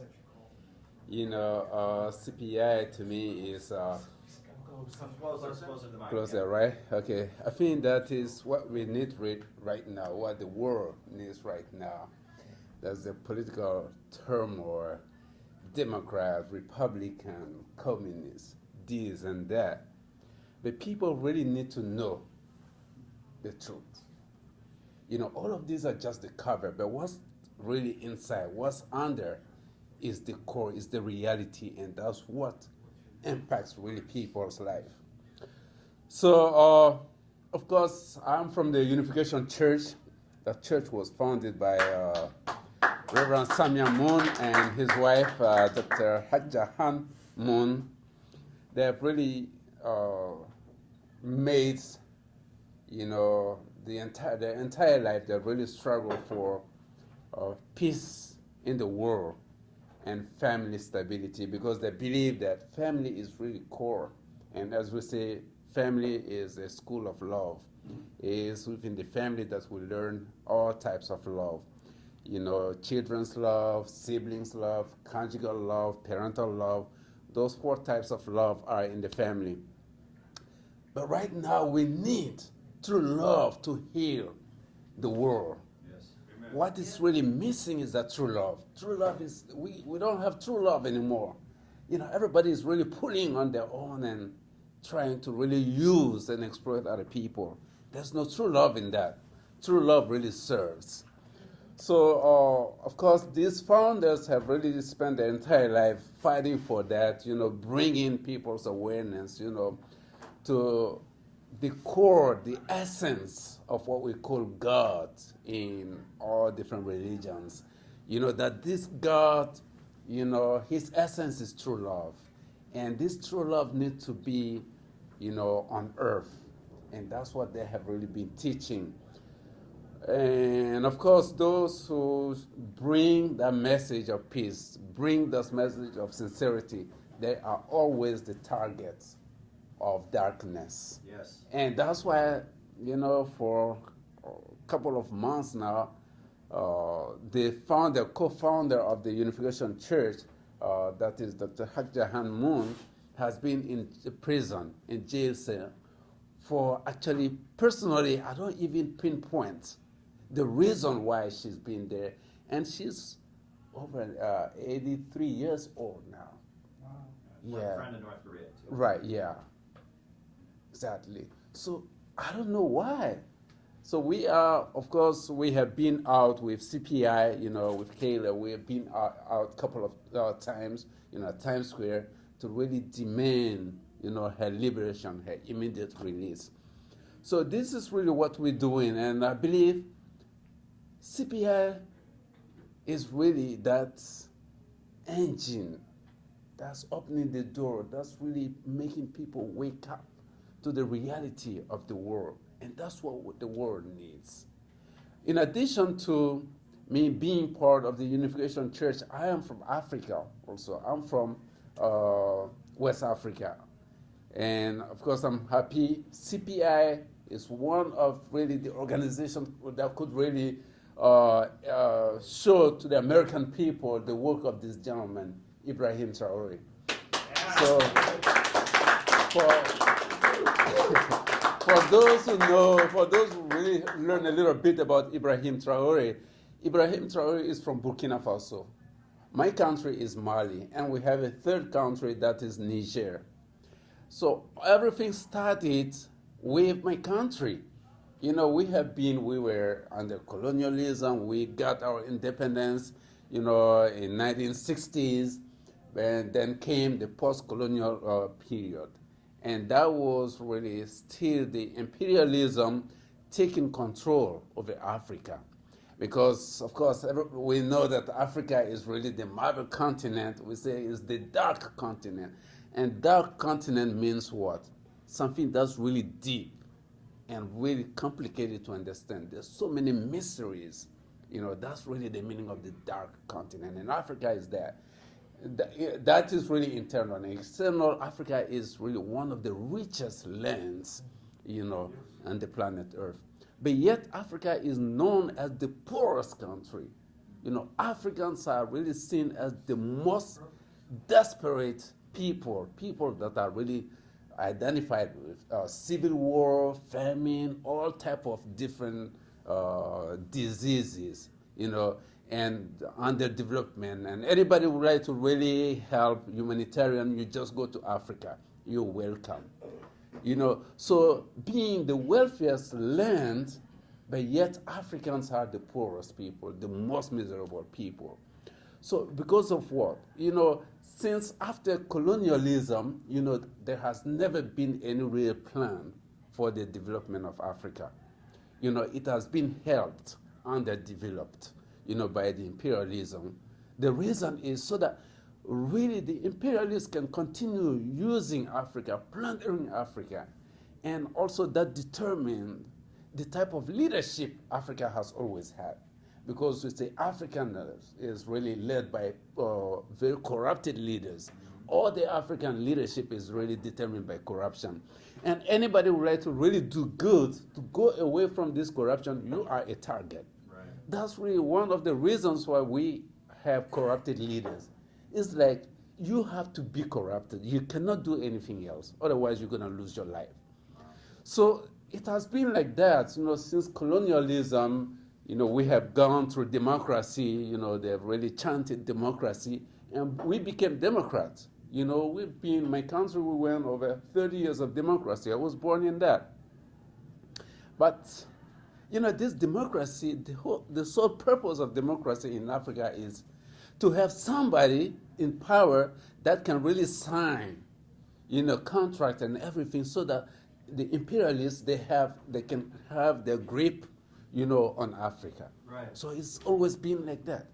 There's no democracy. They chant democracy, and even today, they continue, okay, let's have elections, let's do this and that, so that they can still have somebody, in power, because there's never been any fair election in Africa.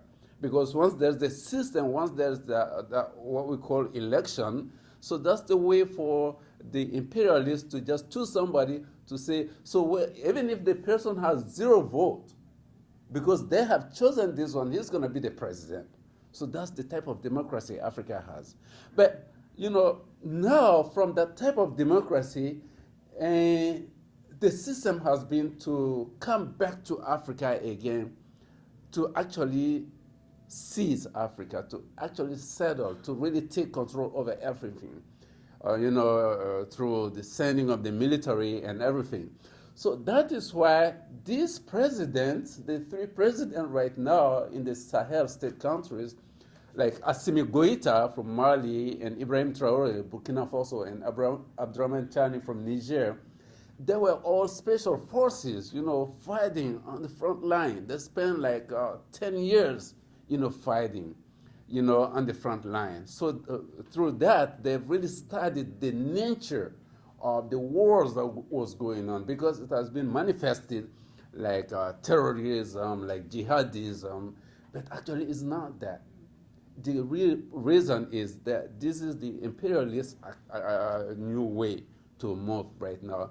So since they've understood that, they came back to really take over the presidency, to remove those so-called elected presidents, to take over and really start building, Africa, truly.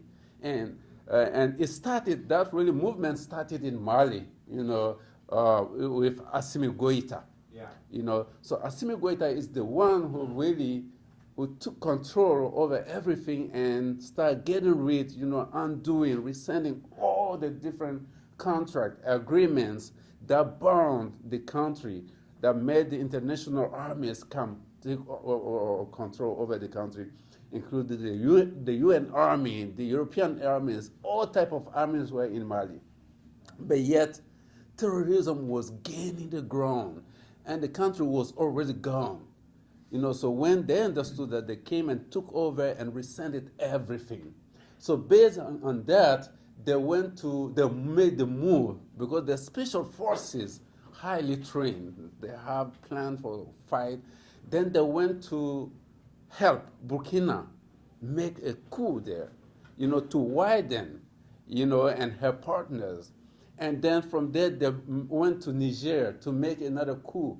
So the core, is really this Assimi Goïta. But in Burkina, they have put somebody there who really did not understand the game and who was kind of falling back into the old way of doing things. So they moved him again and put Ibrahim Traoré there. So right now, those three countries are really building the dream of, all African. That is the United States of Africa. And that's really the same reason why Gaddafi was taken out. When Gaddafi really thought of really creating an African bank, that was really his death, he really signed his death. And those people, they have been able to create that bank right now, completely independent from any international monetary system.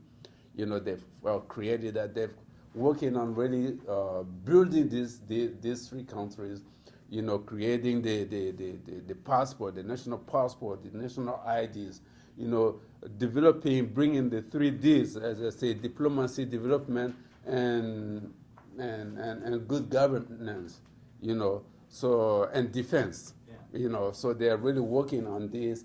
And I think what CPI is really doing is awakening the American people to that reality.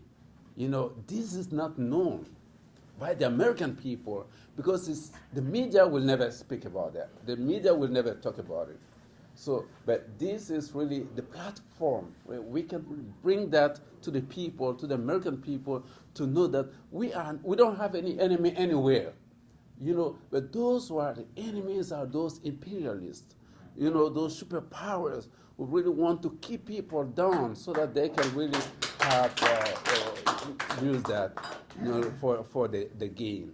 So once again, I'm really glad to come to that, not only because this is a great training for me, it's a great learning platform for me. Whatever you want to know in the world political system, the geopolitics, you get connected to CPI. Thank you very much. God bless you. Everyone in here pretty much knows me. I'm Philip High. I'm a member of CPI. And I just wanted to say, I'll be a little less politically correct about this.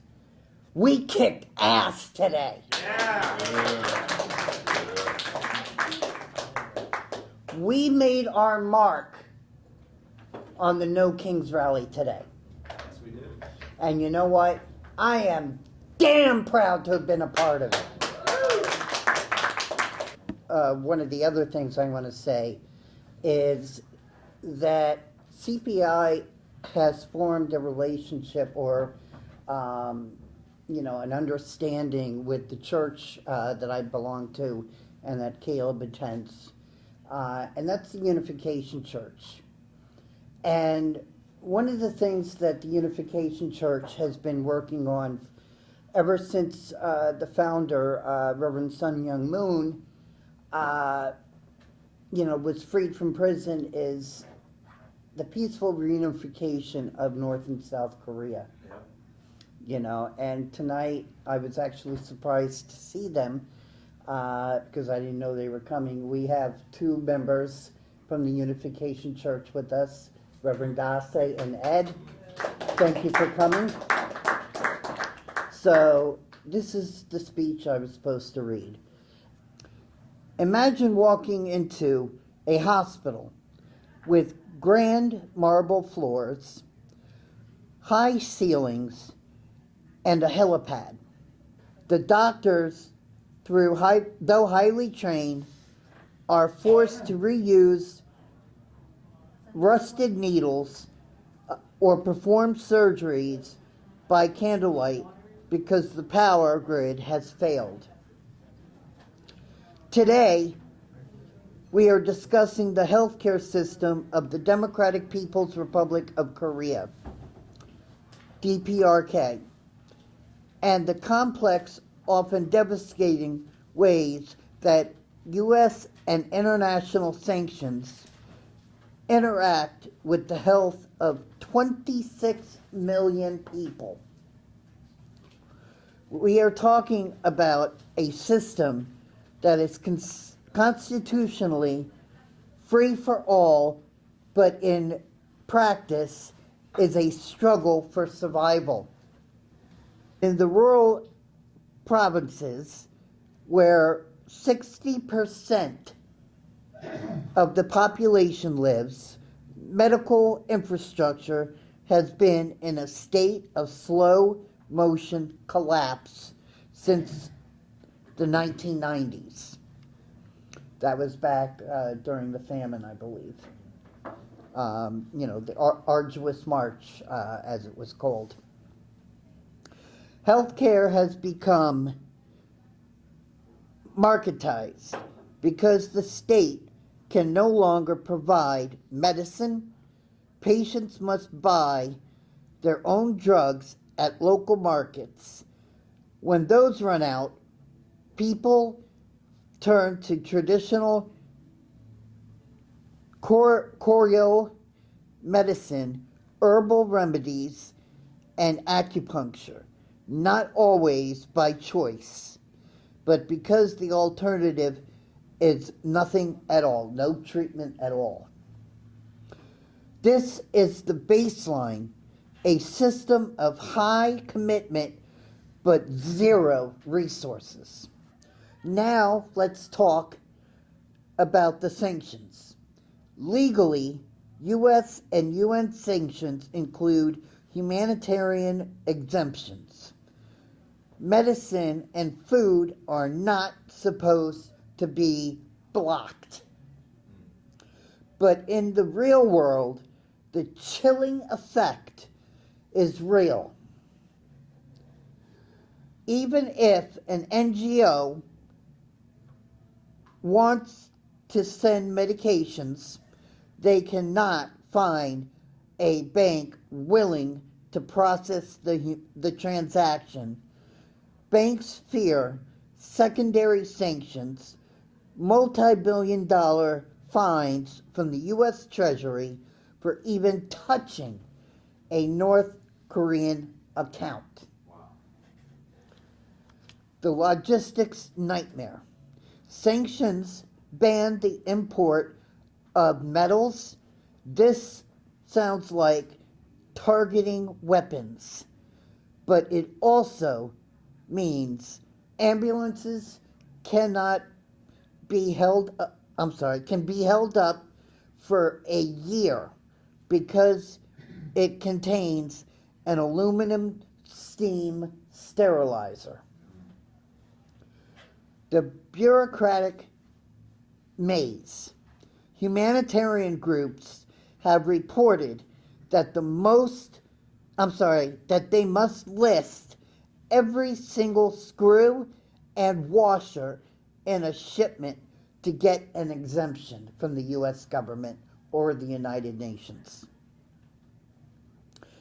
These delays aren't just red tape. They are measured in the lives of children with pneumonia or mothers in labor. The human cost is staggering. We cannot ignore that sanctions have unintended victims. UNICEF has estimated that tens of thousands of children are at risk of malnutrition and malnutrition-related deaths.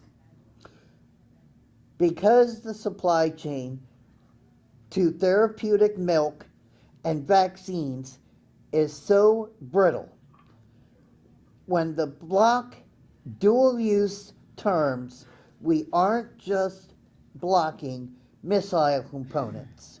We are blocking the water pipes needed for clean hospitals and the fuel needed to keep incubators running. As we look at North Korea in 2025, we see a country trying to rebuild its medical sovereignty through its new health revitalization policy. In the end, a child in a rural North Korean clinic is not a political actor or political pawn. They are a patient, and every patient deserves a chance.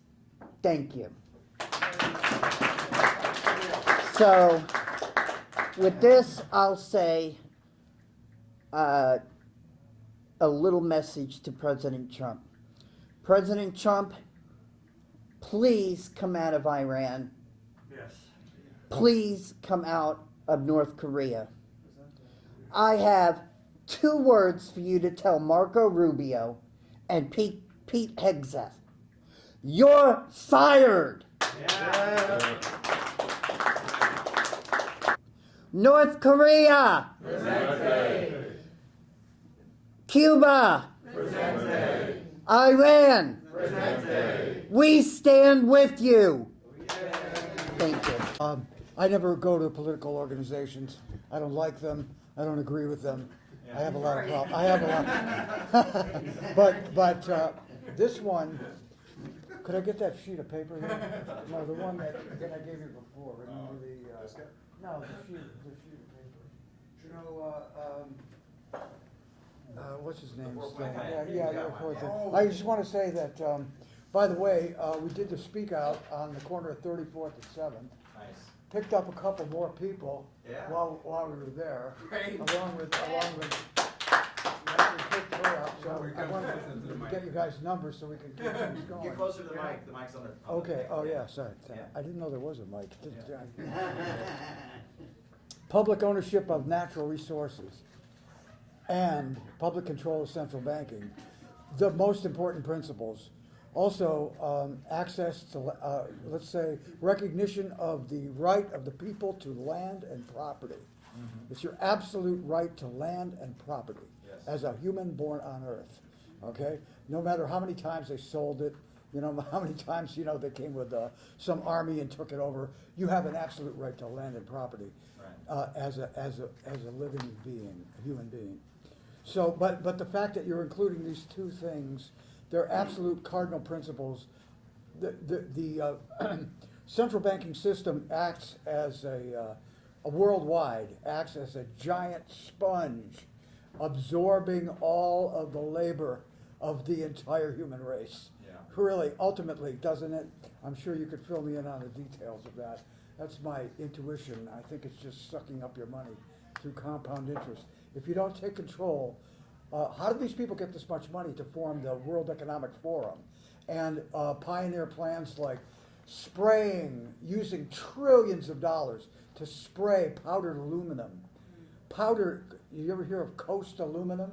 It's in California. It does nothing but grind up aluminum into talcum powder, all right? And then that is then, I believe it is being sprayed all over this country. They're killing. Who's paying for that? Okay, the central banks. The central banks are paying for it.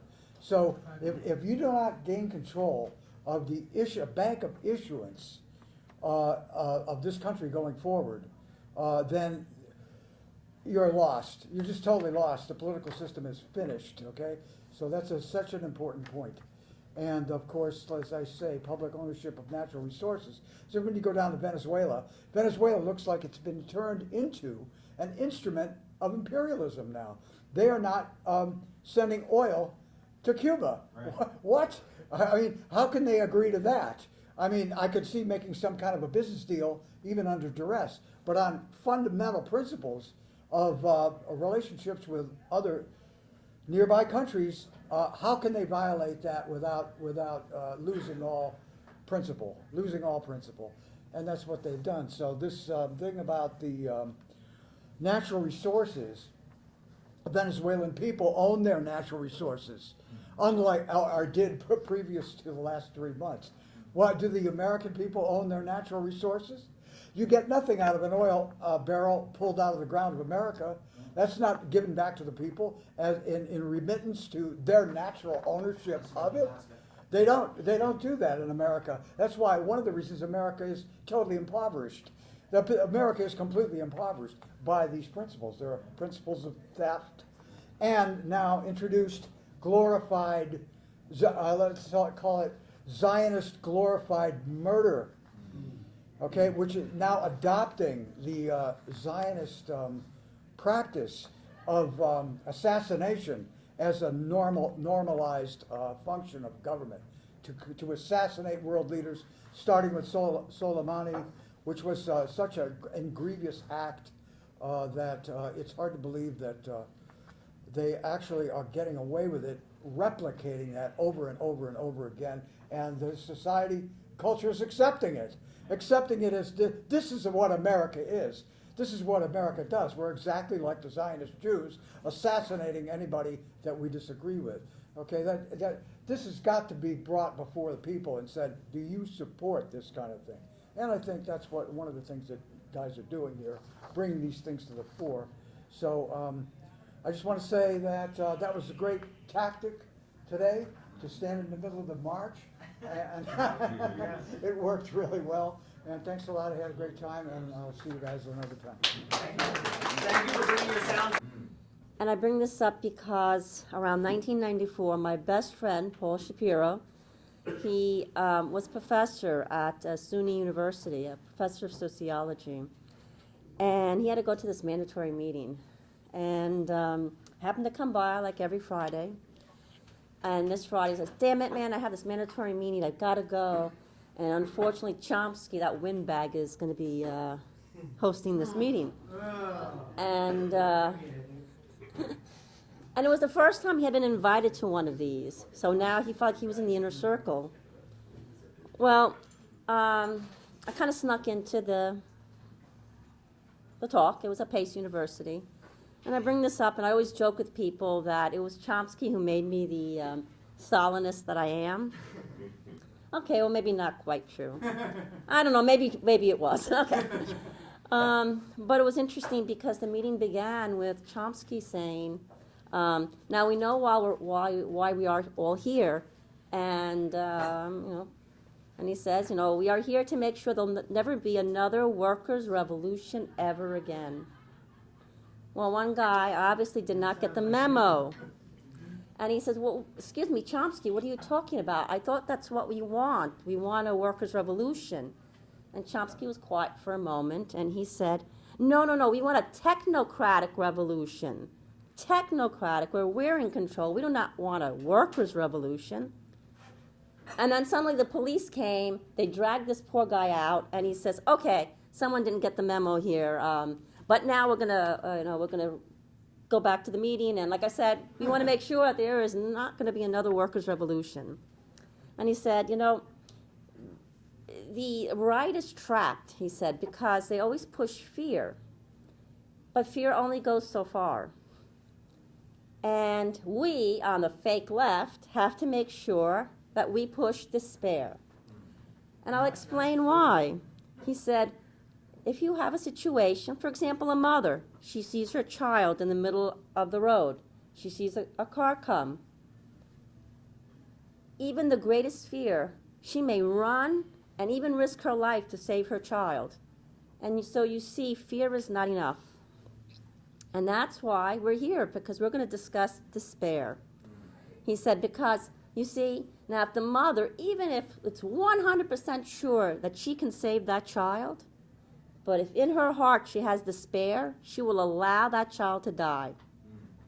And that is why I'm here to give the latest CIA directives. And they were about dismantling the Soviet Union. And he said, Robert Conquest, he already has helped us in this goal. People now see Stalin as something, and the Soviet Union as something that is terrible and bad, as opposed to what it is.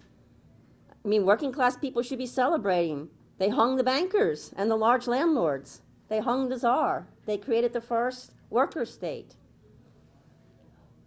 And this is why I bring up the question of Goethe's Faust, because you see, the greatest weapon in Goethe's Faust, the great line is, despite all powers, be not deterred.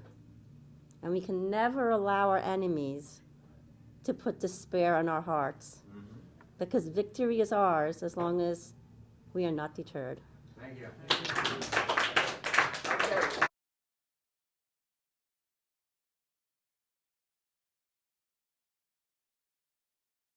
We are here outside of the historic Riverside Church in Harlem, New York City.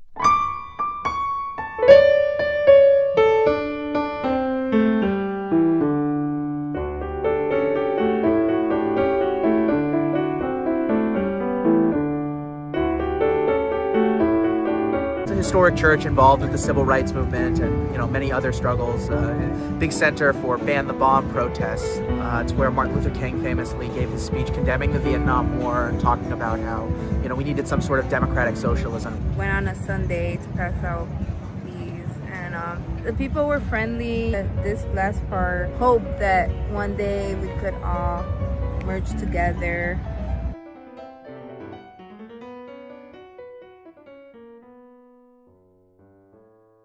Talks about the Kim Il-sungya. It was a symbol of friendship between Indonesia and the Democratic People's Republic of Korea at the time when Sukarno, who was part of the non-aligned movement. When people think about North Korea, they think about military parades. They think of people starving in the streets. They think of very dire looking cities. This is something that's full of life and hope and optimism. It's a flower that only grows in a socialist country, and it's hard to get because of the sanctions that have been imposed on North Korea and that are very harsh and unfair. They were like saying, is there a garden or is there a flower shop that they sell this? And I'm like, well, you have to find out. And I told them about that Kim Il-sungya flower, and the back part I kept reading.